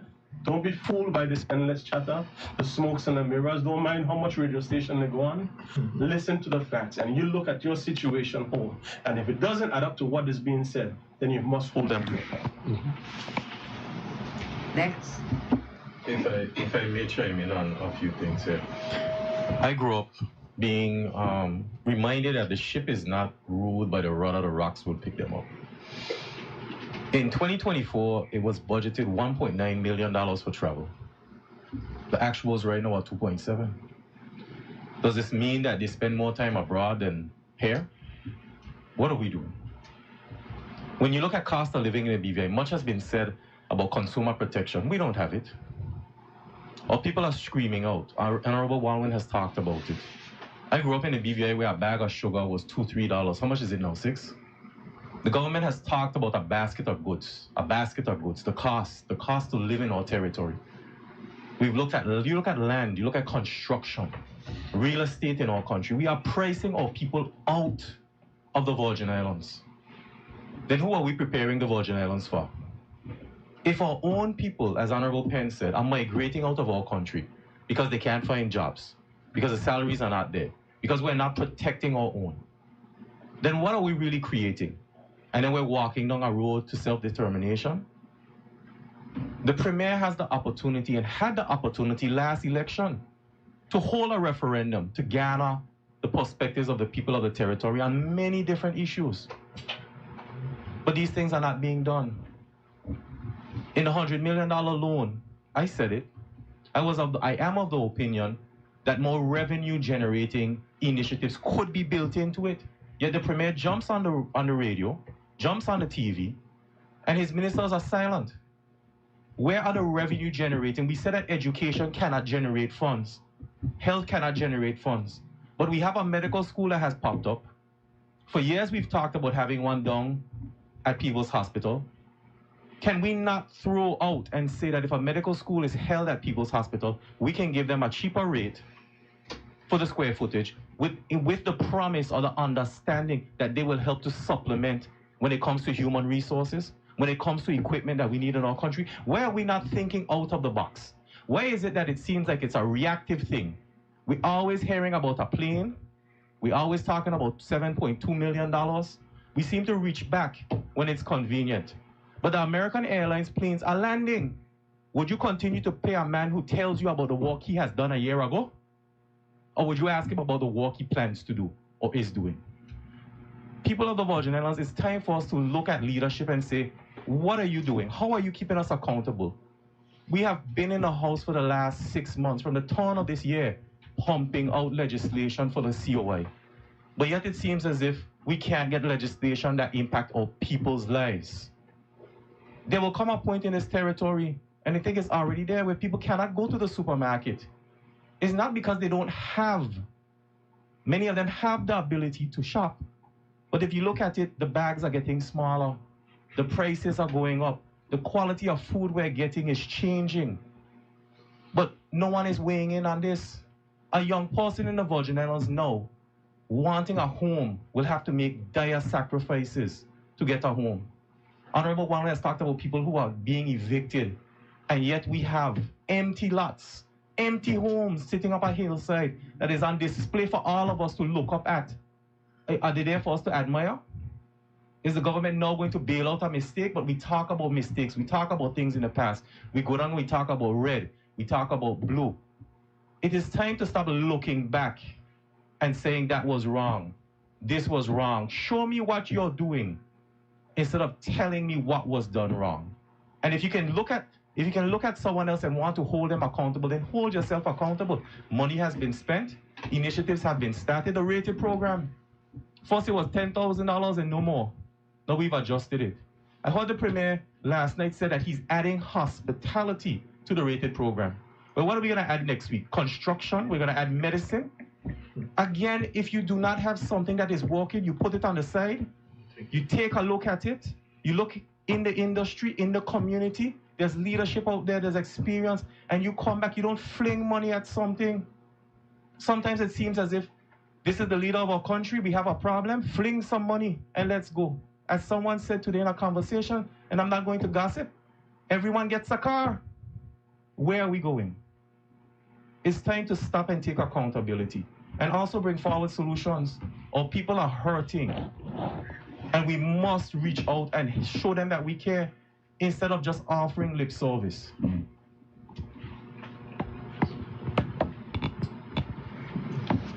All right. You done? No, you? No, you finished already. Oh, you did? Okay.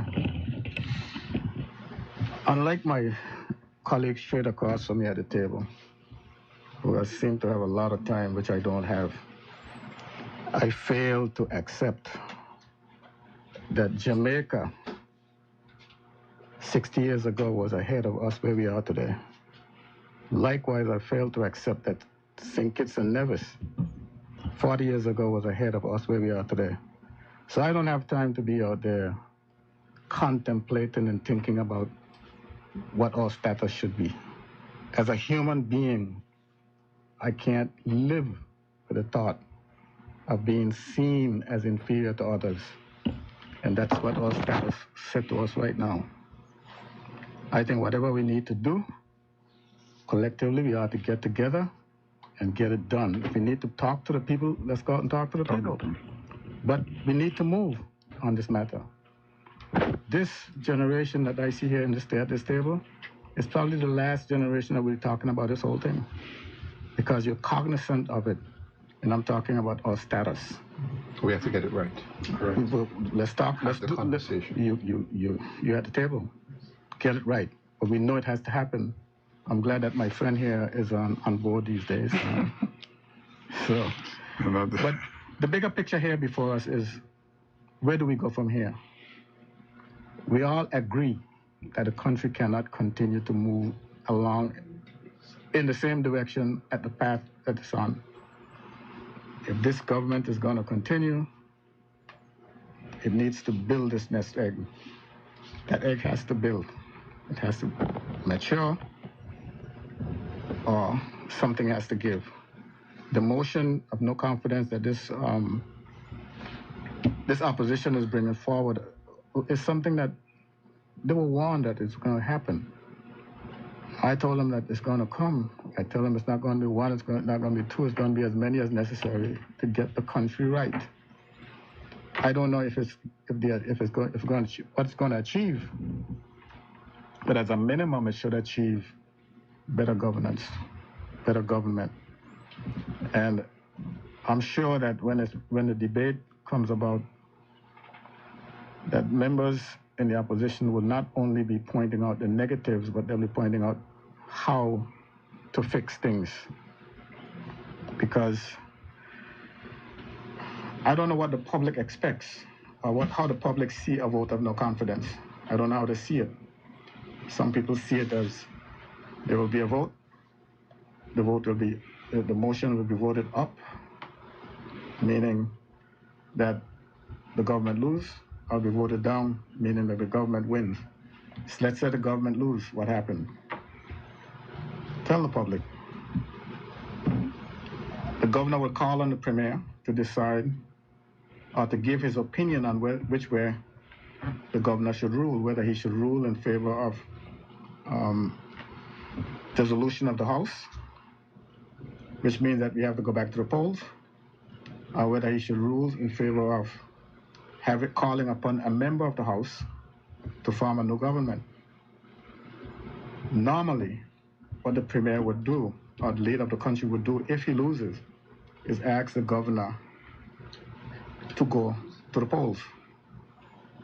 And normally, what happens is that the governor, or the leader of the country, the head of state, normally rules in favor of the leader of government business.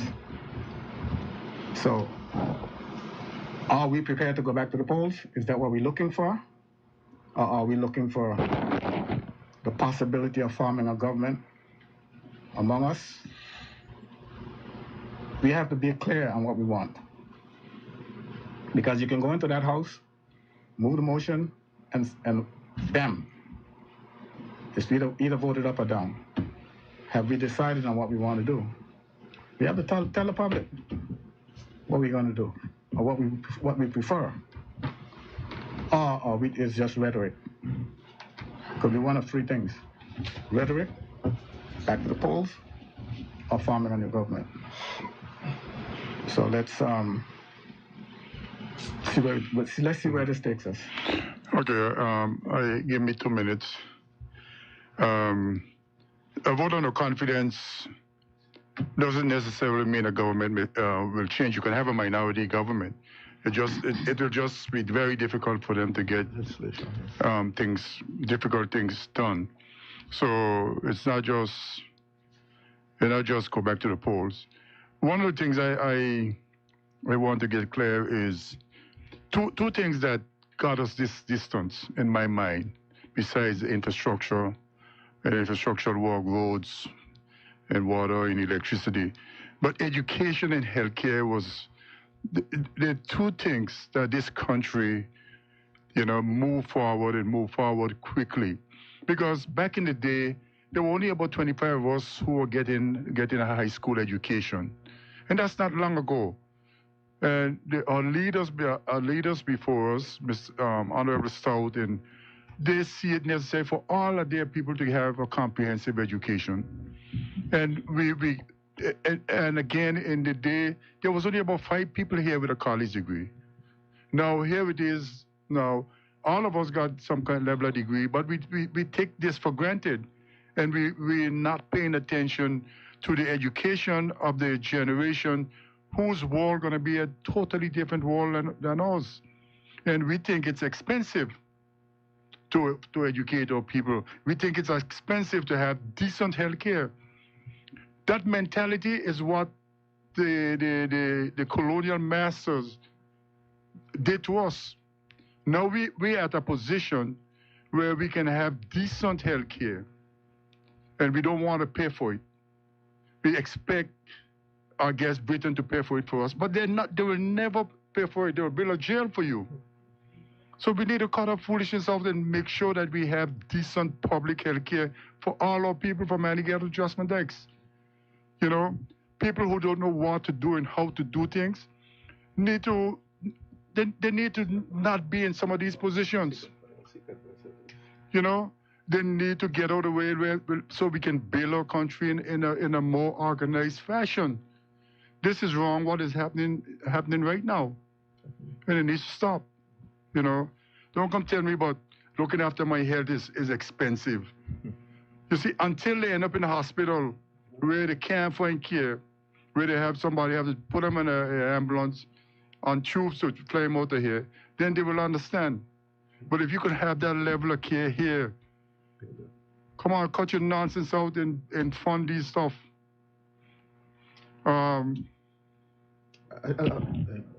Just a quick point on healthcare, and the people of Virgin Gorda reached out, and I like the passion that the leader of the opposition spoke on this subject. It's very important. It's telling, and we saw it in Virgin Gorda, where the people of the Virgin Gorda came out and really demanded. Had a petition going out, demanding that the basic needs be met. That's wrong. And truth be told, the representative for the 9th district miraculously is the Minister of Health. And it's blaming everyone else for the reasons why these things aren't being done. And I say to you, and I put it to you, the people of the Virgin Islands, do you know that the Health Service Authority has been without a board, a functioning board, for the last 2 months? Because the Minister of Health has not appointed the necessary person so that the board could be functioning. Are we serious? And the leader opposition is absolutely correct. This is a social responsibility for us to provide decent health care to our people. Our people need to have basic health care. I was at the hospital today visiting one of my constituents. The place is falling apart. It's busting at the seam. Even the front door can't open. You have to take the front door, swing it open. You're going with your hand, you come back and swing it back close with your hand. Automatic door. Are we serious about our people? Yeah, but we find $200 and something for a concert. And again, nobody has no problem with the promoters and what they're trying to do. But the government has a responsibility to its citizens. And it has to provide the resources that its citizens need. And we're not seeing that with this government. That's why we're here today. When we asked for monies for these various things, he said there is no money. So where is he getting this money from? Somebody can have an answer for it? Where is it coming from? Open the lines. Maybe the people know. Let's open the lines. Ladies and gentlemen, we have come to the end of these gentlemen talking, and now they want to do responding to you. And the number to call is 494-2250. That's the only operating number. Please, the lines are now open. May we hear from you. Don't rush one another, one by one, call in. If you were listening, and all the radio stations have been on, the TV station, please let us hear your voice. This is your concern. The number again is? The number again is 494-2250. Don't call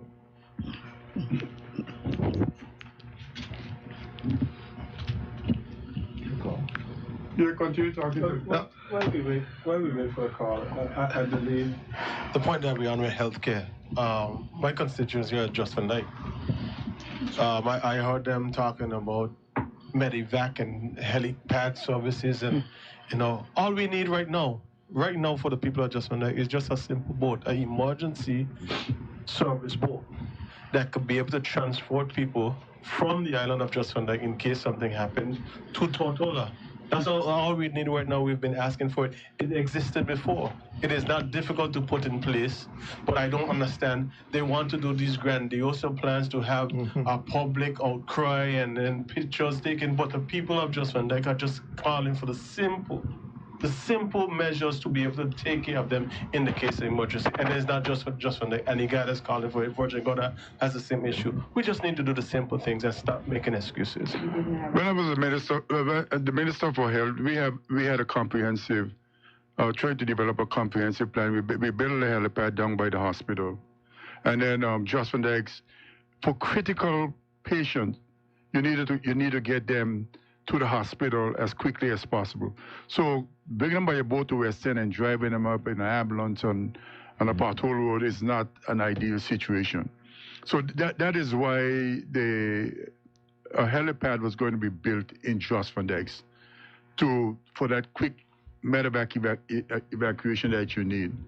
The people in North Song, a helipad was going to be built there, but I think the developers in North Song was going to get involved in that part of it, so we can get our people to a decent healthcare facility as quickly as possible. So there was a plan.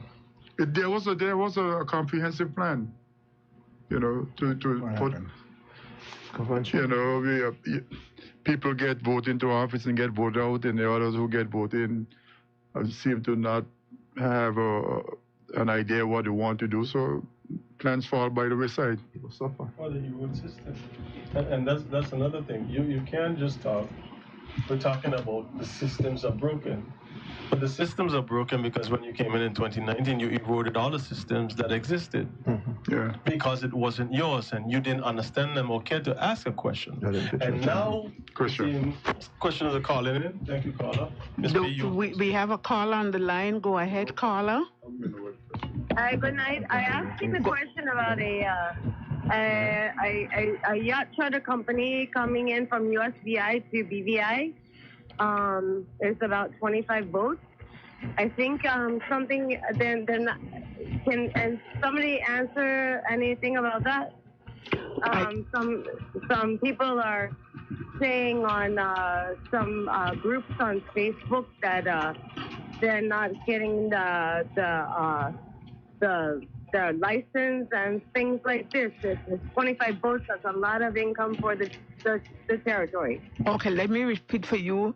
A yacht company wants to come in from St. Thomas with 25 boats or more, and they're not getting the requirement they need to process their company. I know. I don't know if it's the same company, but I see on the charter group chat that some people are getting saying that the company that they were booking a charter with is not getting the license. Not getting the license. Yeah.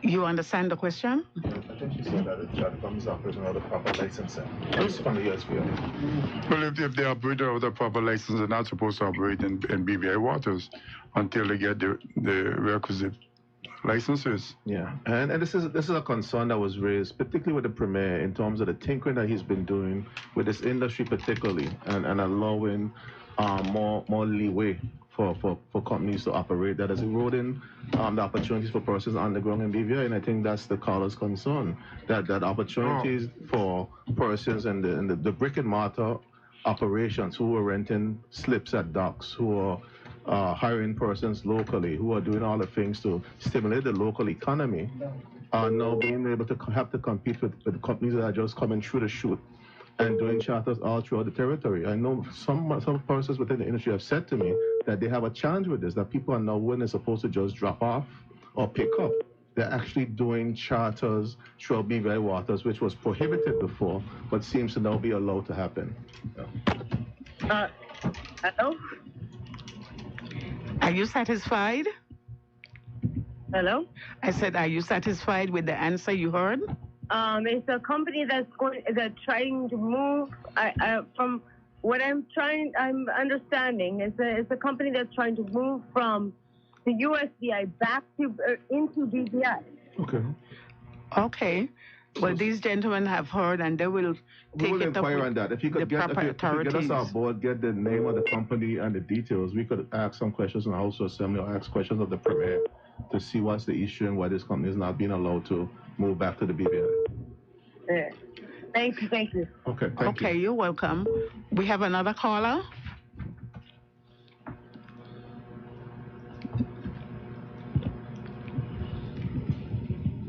Are you saying yes?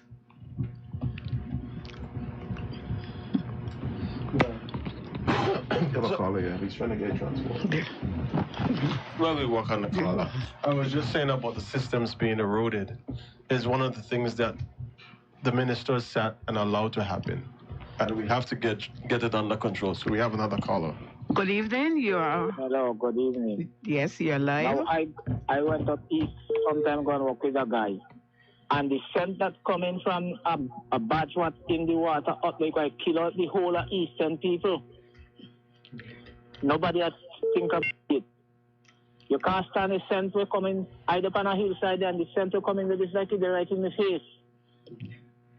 Yeah, thank you, Colin. Colin, I'm very much aware of that, and the Premier is aware of it because I raised the issue in the House of Assembly about 3 weeks ago of a barge that was brought from off the docks from Virgin Gorda into the harbor in Fat Oxburg. In fact, the Premier lives right across from where the dock is, where the boat is moored in the harbor.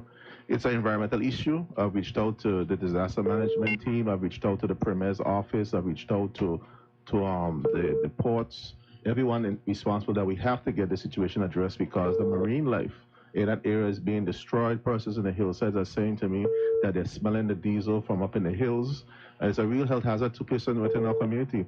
And we're seeing no action from our Premier. Again, this is one of the other reasons that we continue to struggle with this government and its inability to get things done and things moving to assist the people of the country. And he's the Minister of the Environment. And he's the Minister for Environment. He's the Minister responsible and is right across from where he lives. One night come, you cannot sleep.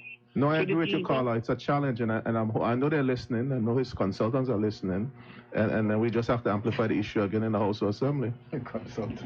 Thank you, Carla, and Honorable Penn will try to do something. We have another call on the line. Ms. P, before we go to the caller, some of the viewers or listeners are asking for to be anonymous. We do not have a WhatsApp call number, but I will give you my government number, 284-468-9959. If you want to send a question, I will ask it. Okay, those of you who want to be anonymous and go on WhatsApp, you have heard Honorable Mater and what he has said.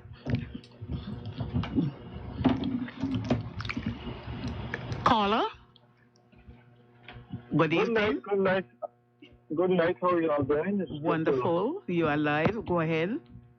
Yes, it's wonderful to hear the opposition at this moment coming to the people to believe in this kind of forum where you can hear from the people. I have a few things I just want to ask because I know the opposition hit the government on many things, but this is how I want to hit the opposition. If I look back a year and a half, you guys could have been the government, and there's a lot of issues that you would have had to face. So I want you to give the public a clear view of how you would do different things different from what it is. Because when I look at this country, I follow in politics from Willow Whitley days, way back. I realize we're still standing on the same foundation that these gentlemen left.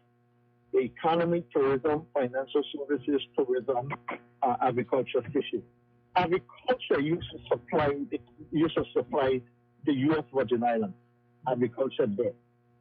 I heard the Premier say that your budget is about $400 million. And I want to direct to the Honorable Mr. Skelton, leader of our opposition. We're making $400 million. I believe the BVI is a $600 million economy. Somehow we're not tapping in to the extra $200 million to meet from the resources that what we have, from what we have.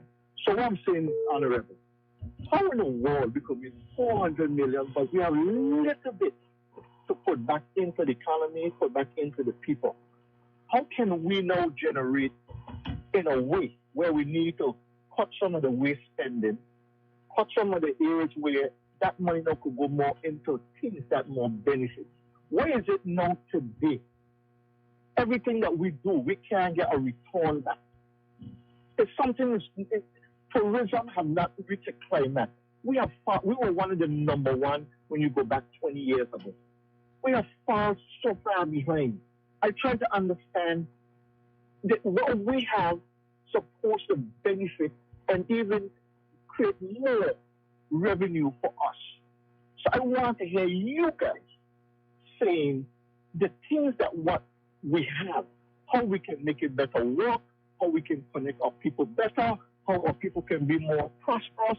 This is what I want to hear. If you do that, then you can outshine the government, and it changes the mind of the people and we say, wow, these guys are there to grow. And then you could show facts with what you are saying. You understand? And you need to do this a little more. We need more time for you to, so the audience could listen, could make dialogue with you guys. But I appreciate what you guys doing. I try to be neutral. When the government come out, I can hit them too, but the opposition, and then you got to show a clearer picture that you could be the one who can lead this country into the next 4 years or the next century, whatever it is. So I'll hang up and listen. Yes, let me thank the caller for his call. We're not a $600 million economy. I think we're close to $900 million economy. I think you're talking about direct revenue for the government when you say you can collect $600 million. I think that with the economy the way it is, that would be a very difficult task at this point in time. If we develop the things that needs to be developed and enhance those things that we are good at. You just heard me talk that the things that made us got us where we are needs to be continue to be developed. Healthcare, education, medical tourism was, when I was there, was like a $300 billion economy, and we were trying to focus on getting 0.5% of a $300 billion economy. I think it's a lot more now, and we were building a healthcare system so that all people will not have to pay much for health care, but through medical tourism revenue, we will be able to pay for people to have some of the best health care possible.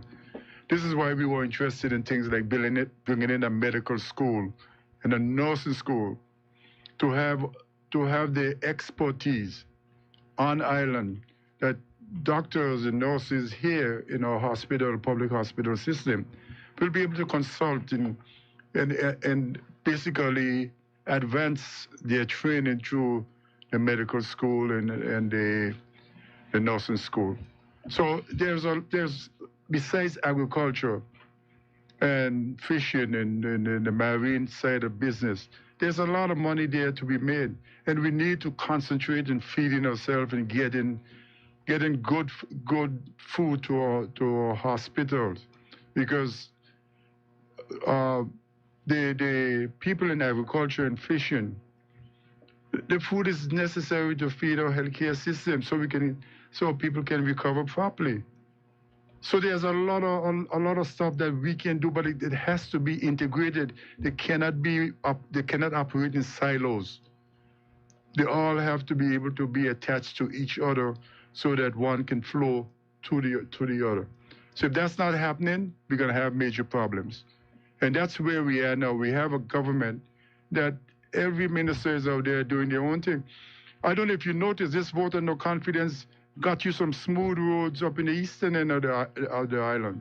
Yeah, they stopped at the police station as usual. Because they had no intention of doing anything until this vote of no confidence.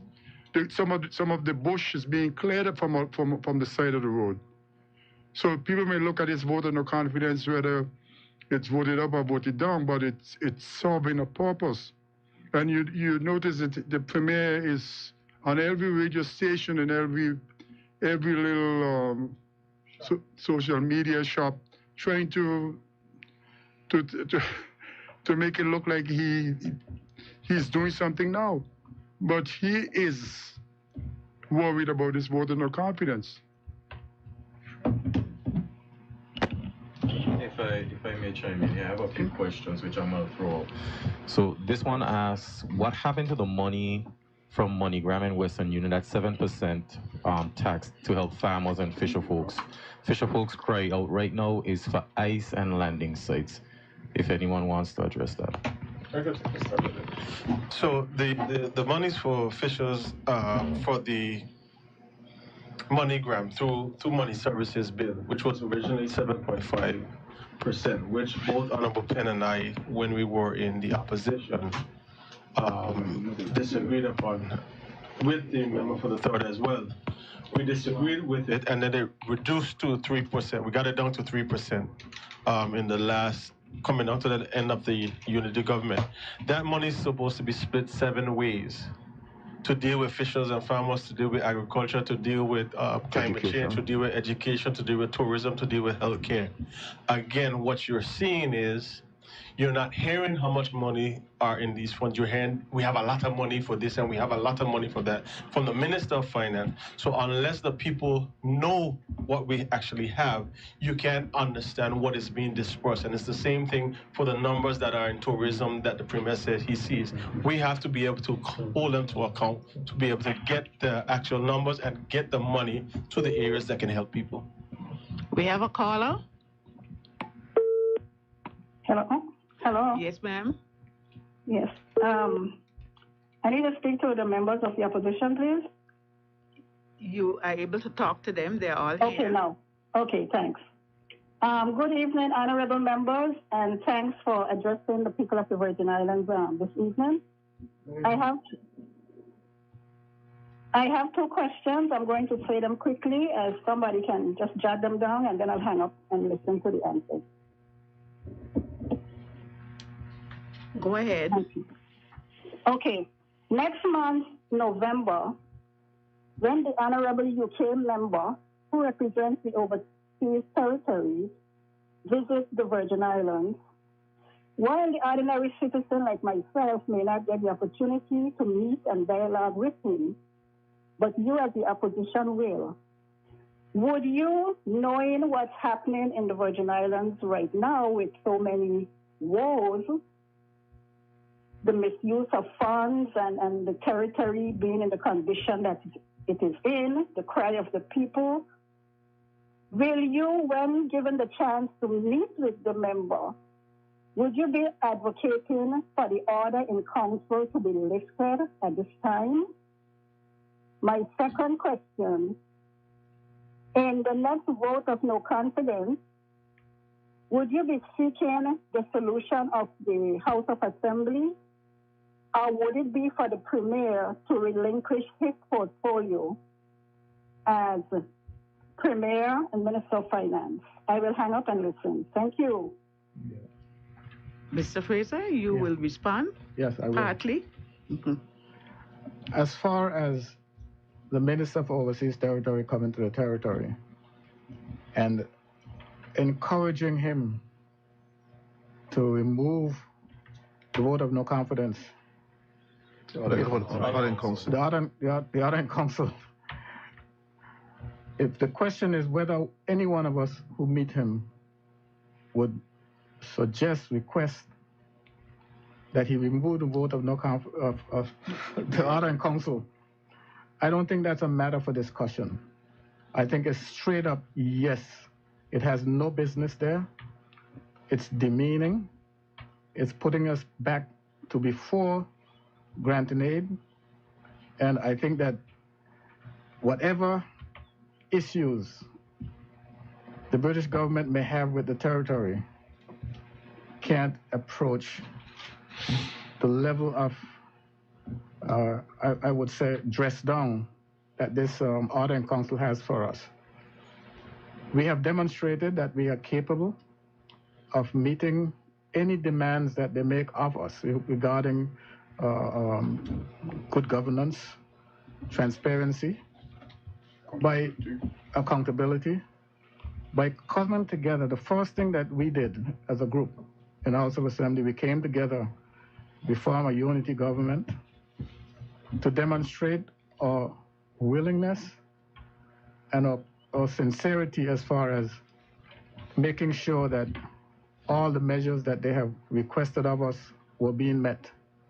So I don't think that it's a matter of anyone here thinking of demeaning, having ourselves be demeaned by keeping that order in council.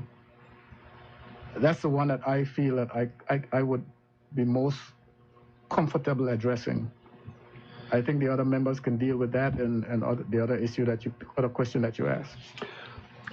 Caller, I think one of the things that we have to start to understand is that this country belongs to us, the people of the Virgin Islands.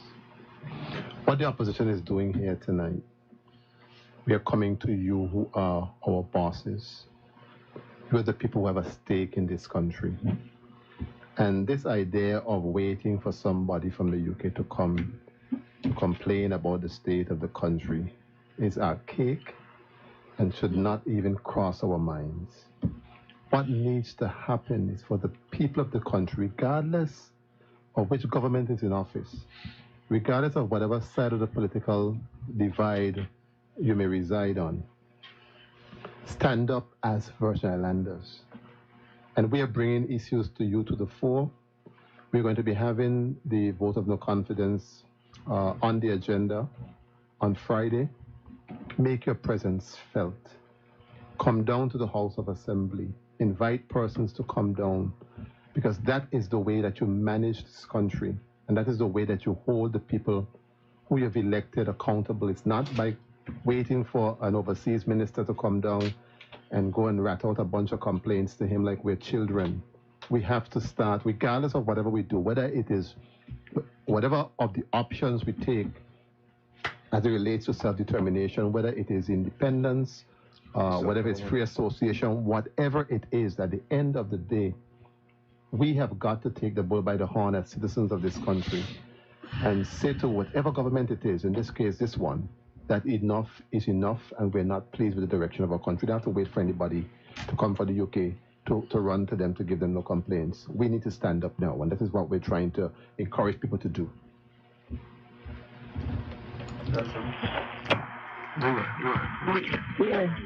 I think.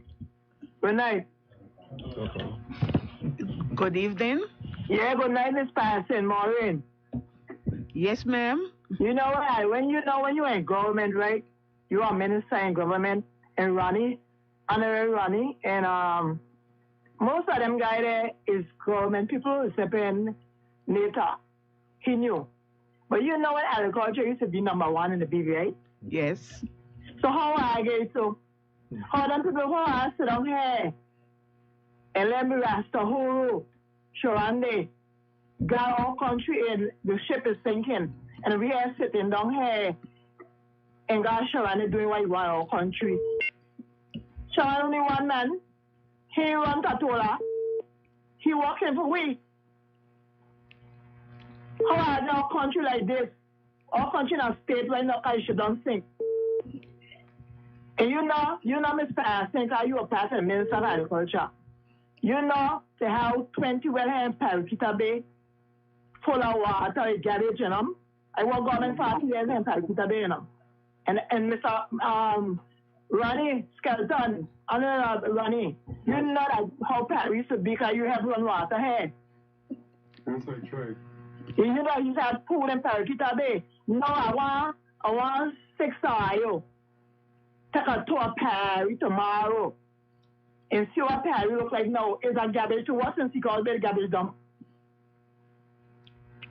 We got government at the day. We don't care about Tattoo people, okay? And I don't afraid to say because I don't look hand up from government.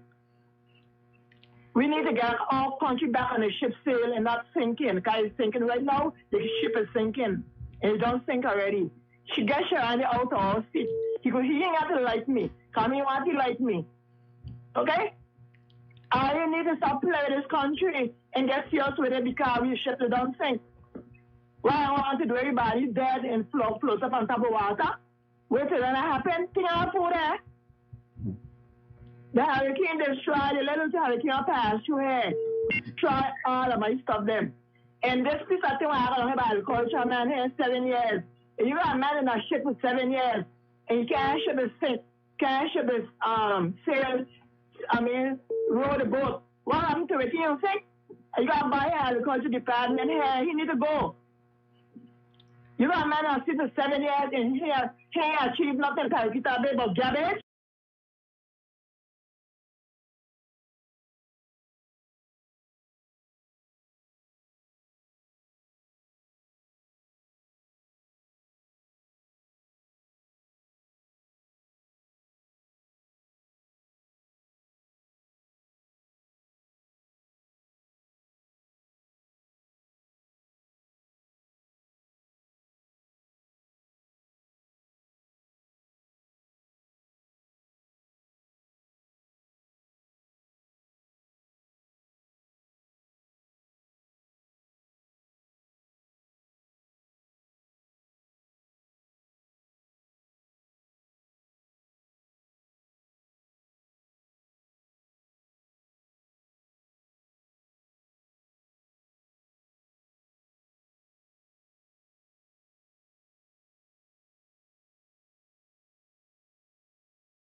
back in 2017, and then of course we had COVID-19.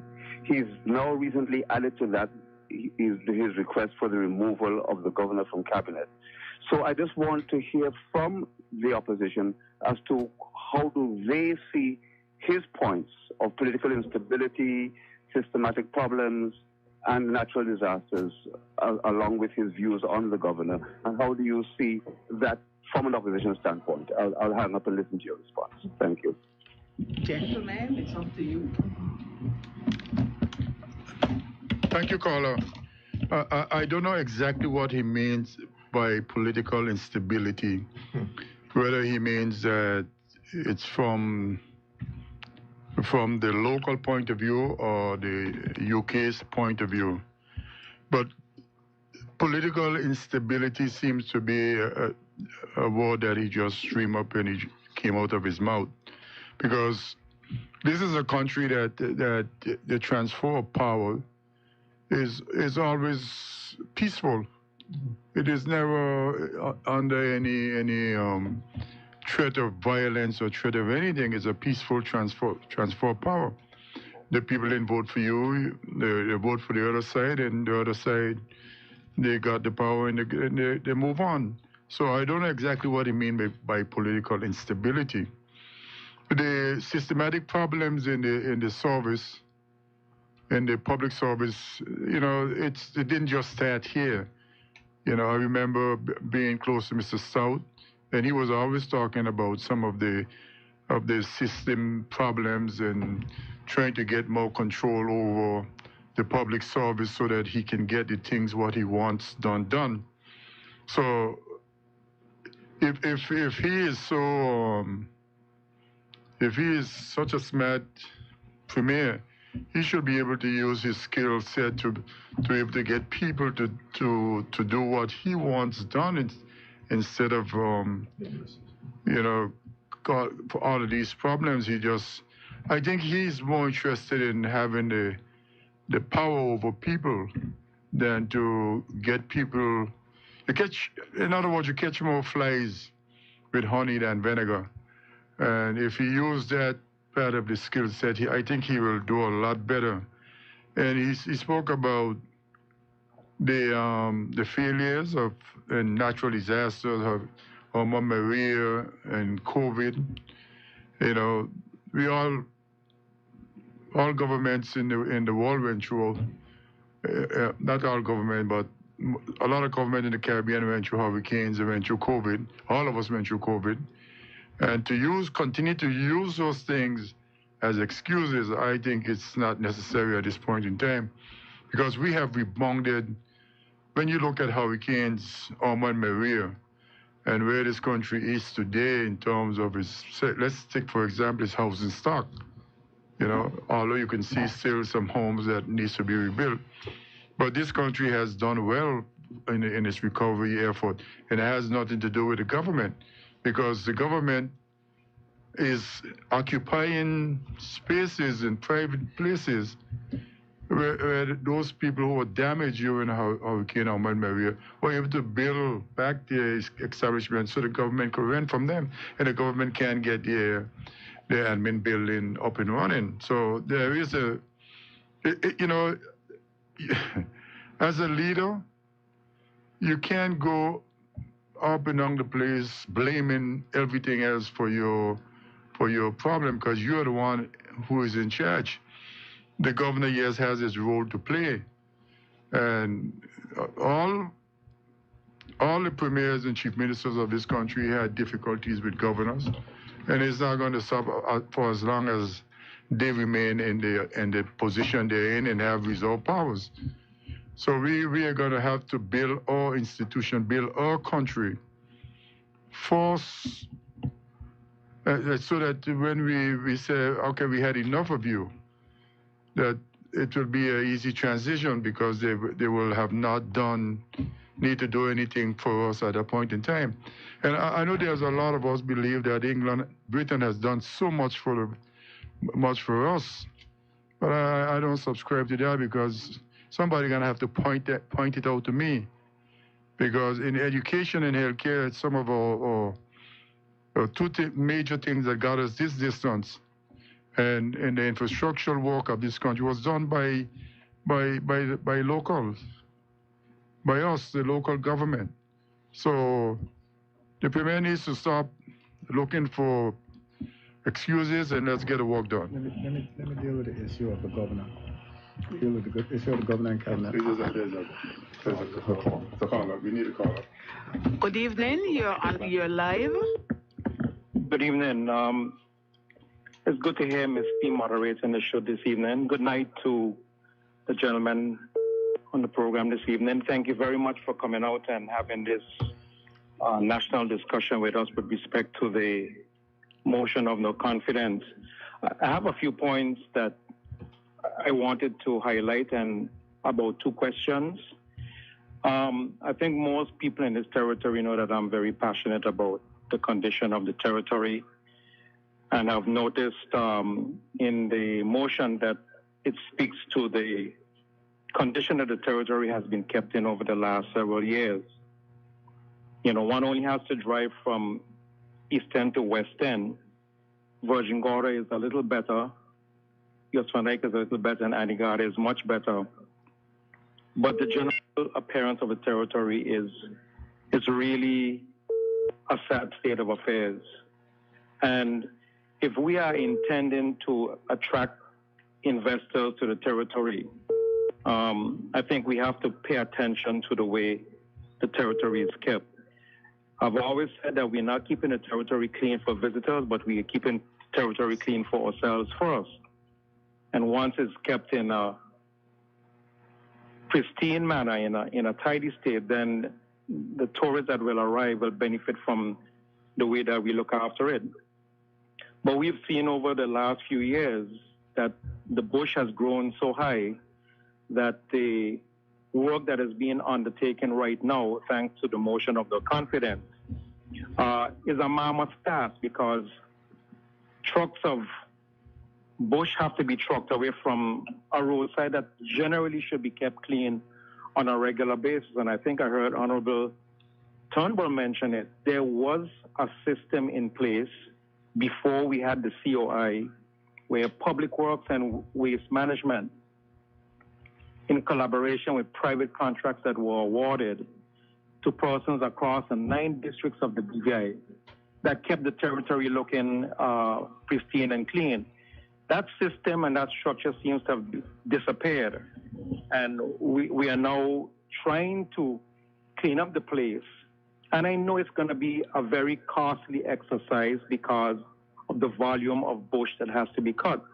If you put that system back in place, where you have regular maintenance of the roadsides, the verges, and so on, it would be affordable to the government.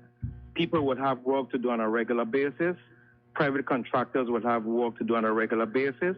It can be awarded on a monthly, bi-monthly, quarterly, or annual basis. But we just don't seem to have a system in place anymore. I hear we talking about this new program that has been created, but I'm not sure that that is working.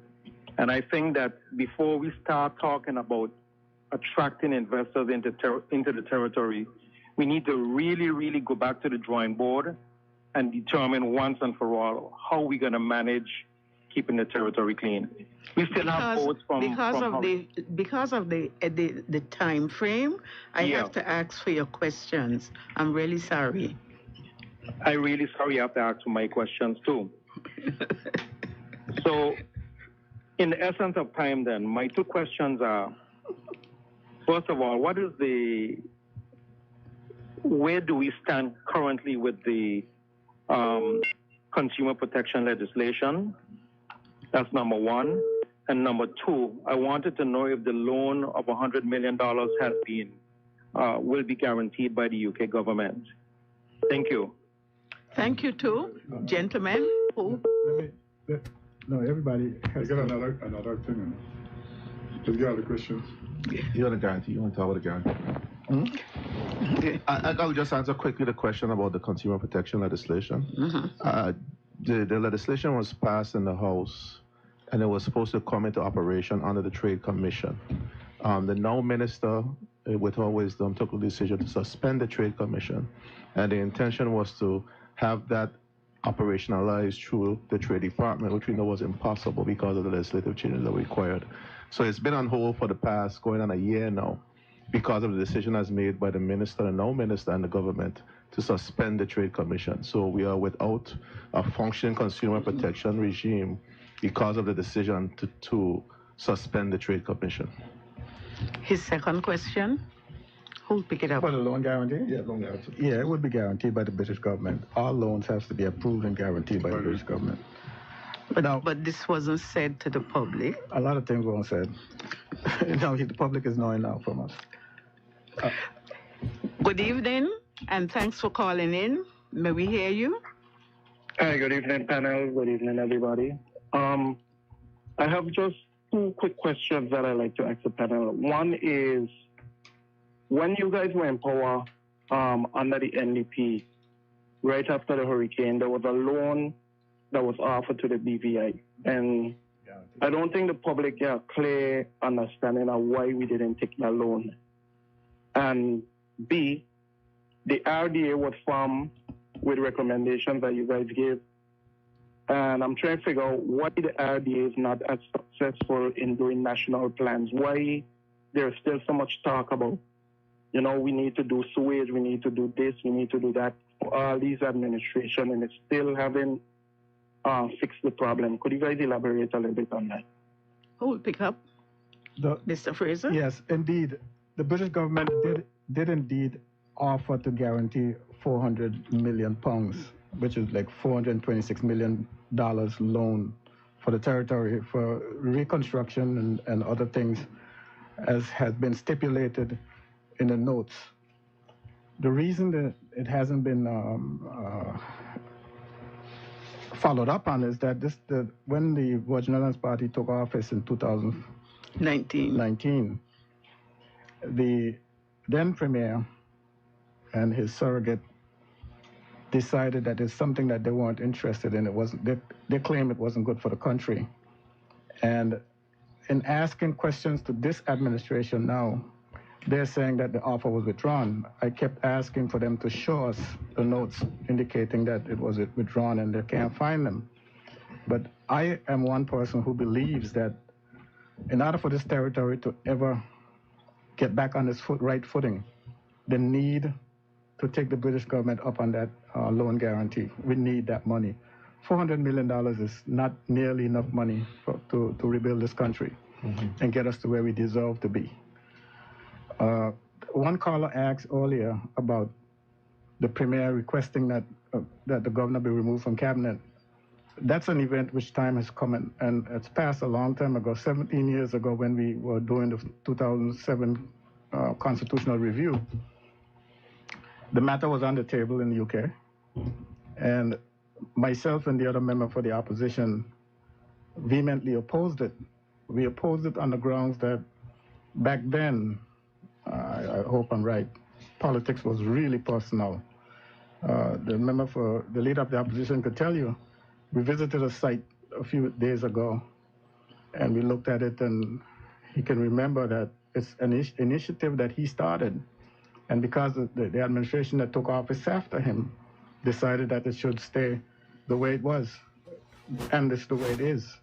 And he was just talking about the helipad program that they were for airlift for the sick from Jost Van Dyke, Virgin Gorda to Tortola. And the following administration thought it was something that they want to punish the former administration, and that's what they do. They just decide to let it stay there dormant. But that whole initiative about removing the governor from cabinet, I think the governor shouldn't be asked. I think he should just leave, because that's where we are today. It's a long time since we are capable of handling our own affairs. We don't need somebody watching over our shoulders. There's the quick point about the RDA. There's a question about the RDA, and I'll just answer that quickly. But they asked why the RDA is not successful as it was before. The reality is that the government refused to give the RDA projects. When we established the RDA in 2018, 2019, what we did is that we borrowed a $65 million loan, and the RDA, the money was subsumed in the RDA, and the RDA executed those funds. And those are all the projects that were done under this government for over the last 6 years. We have a caller. Good evening, caller. You're live. Hello? Yes, good evening to the panel. Good evening. Good evening. Yes, I'm just, as one of the concerned citizens, I just want to make sure when the overseas minister comes to the BVI, as he make it clear, he want to hear from the people. Okay? So when he come, I don't want he going to one or two people and he talk about such thing and he gone back. I would prefer you all get him together and we keep a town hall meeting. Okay? So that everybody could voice their opinion, and especially the indigenous people of this country. Because the kind of thing that's going on in this country need to stop. Okay? We need to put a stop to this kind of behavior immediately. So when the overseas minister comes, I would like the opposition leader then to set up a meeting that we could keep a town hall meeting, not just an ordinary meeting, a town hall meeting, so people could voice their opinion. Thank you. Thank you, caller. Any comments on that? No, I think this is the caller's asked for what he wants, and I'm sure many people in the country will want that as well. If I just quickly, Ms. Spear, I want to finish the point of the RDA. The RDA is successful because the government now has taken the position that they're not putting any funds or projects with the RDA to execute. Every project that the RDA has executed it within budget and on time. And we've seen all the projects on the 65 million alone that were executed. Additional projects were executed. The high school was done. The new high school was done on the RDA. All the major roadways that were done under this government since 2019 were done through the RDA. Now you have the Minister of Works is seeking to do 38 miles of road without putting that through the RDA, which is going to be a disaster. They just started the road from Paraquita Bay to Hodges Creek. That project is already almost a year delayed.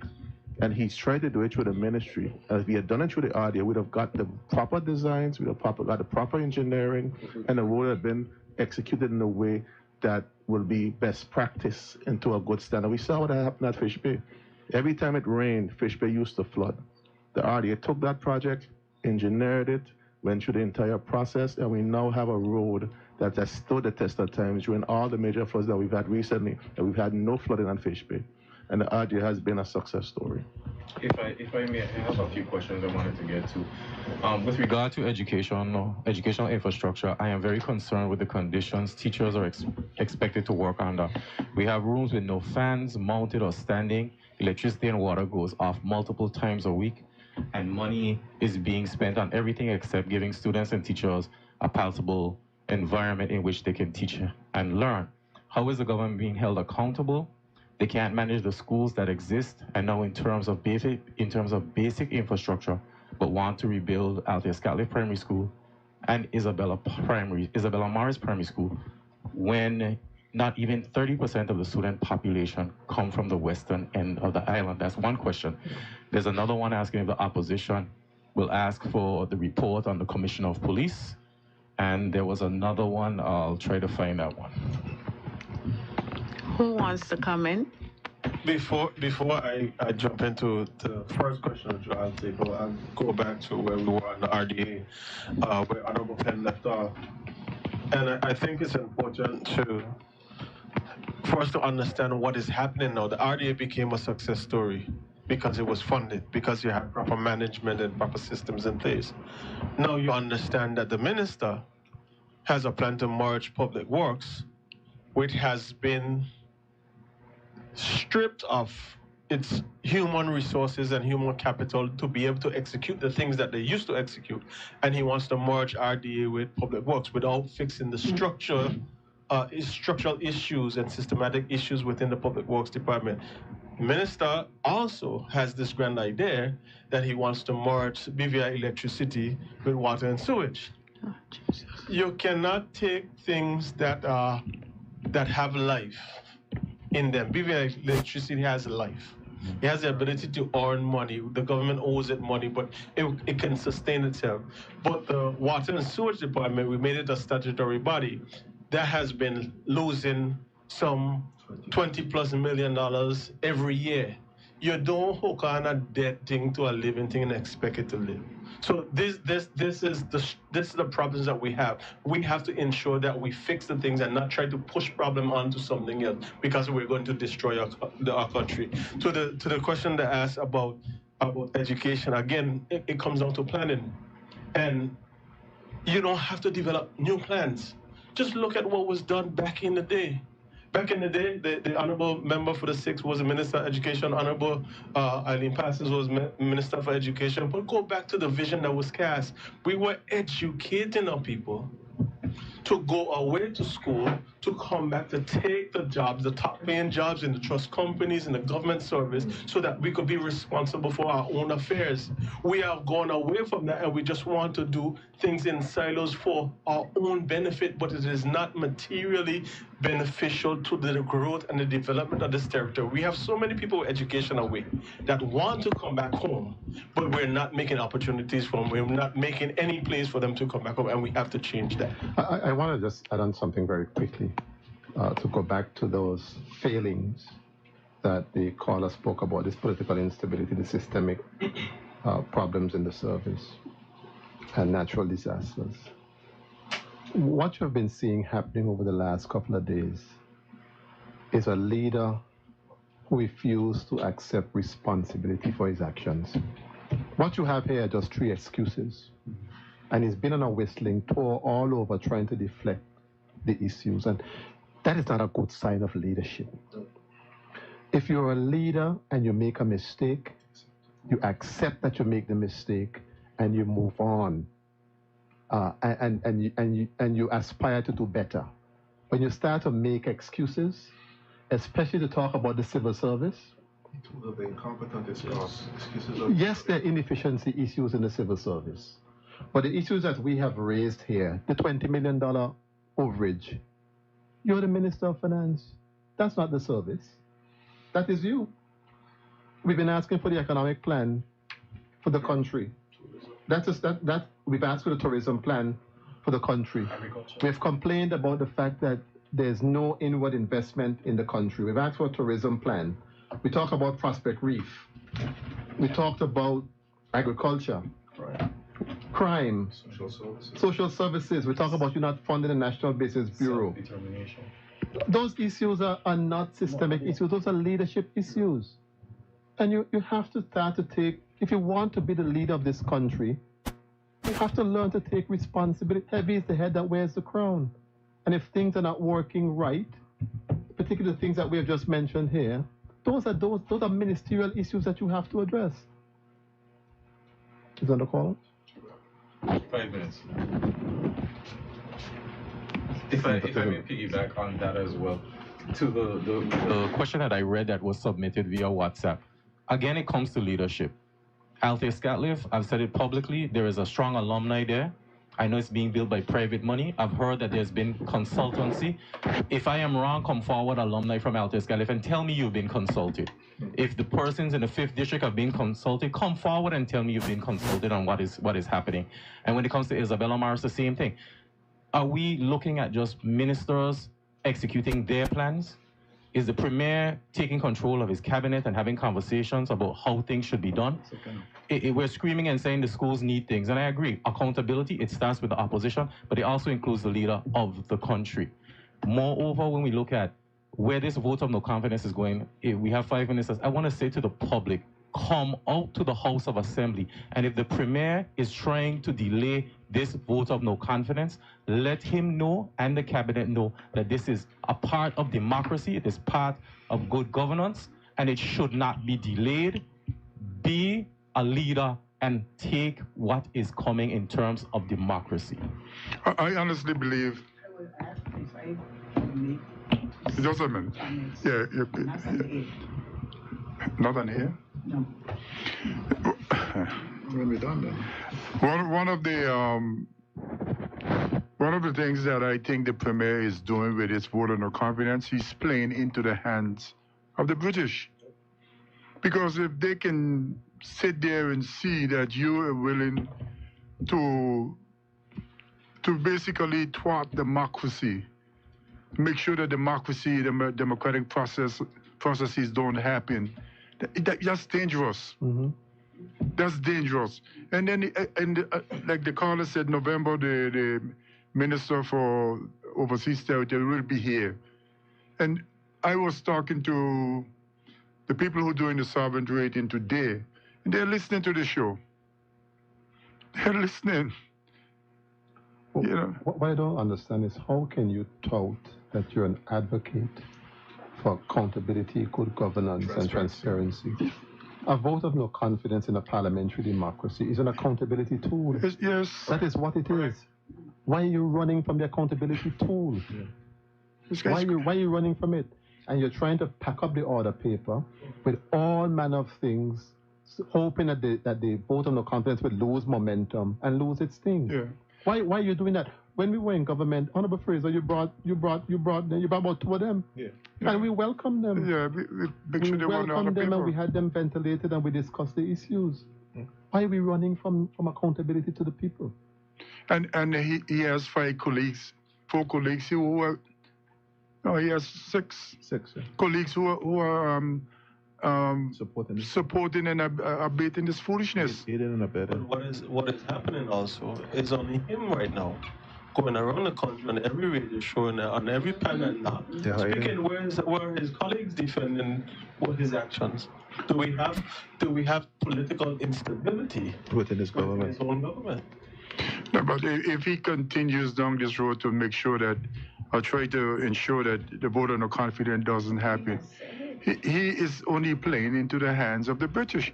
He will never get a vote that order in council lifted that easily because they're seeing the danger. Yeah. Wrap up. Can I? Yeah, sure. No, you're on the air now. You can't turn it off now. You're on the air. So you want to speak on it? No, leave.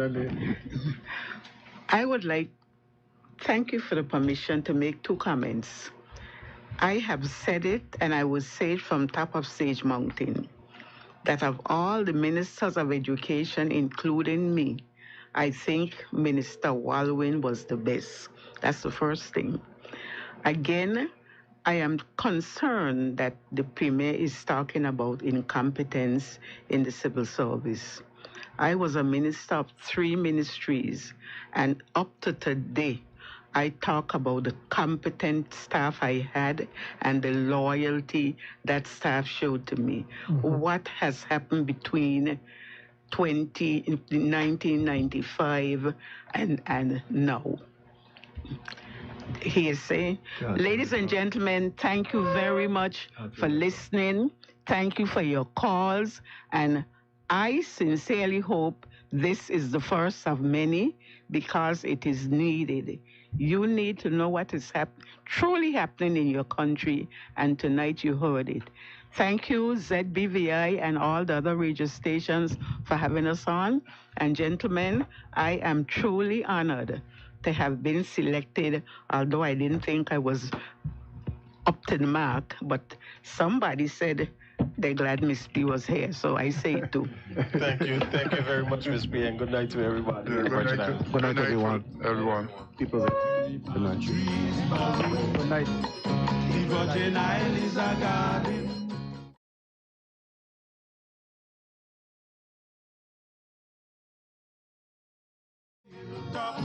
And the white sand come on the shore, inviting the tourists to stay here forevermore.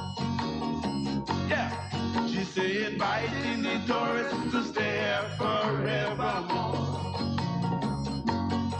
I said this is natural beauty. You can't find this thing in no big city. This is natural beauty. You can't find this thing in New York City. People from America, England, and France. ZBVI 780. The driver in Circus came with some unexpected surprises. But no surprise, my windscreen is covered. Comprehensive motor cover for windscreen damage and more.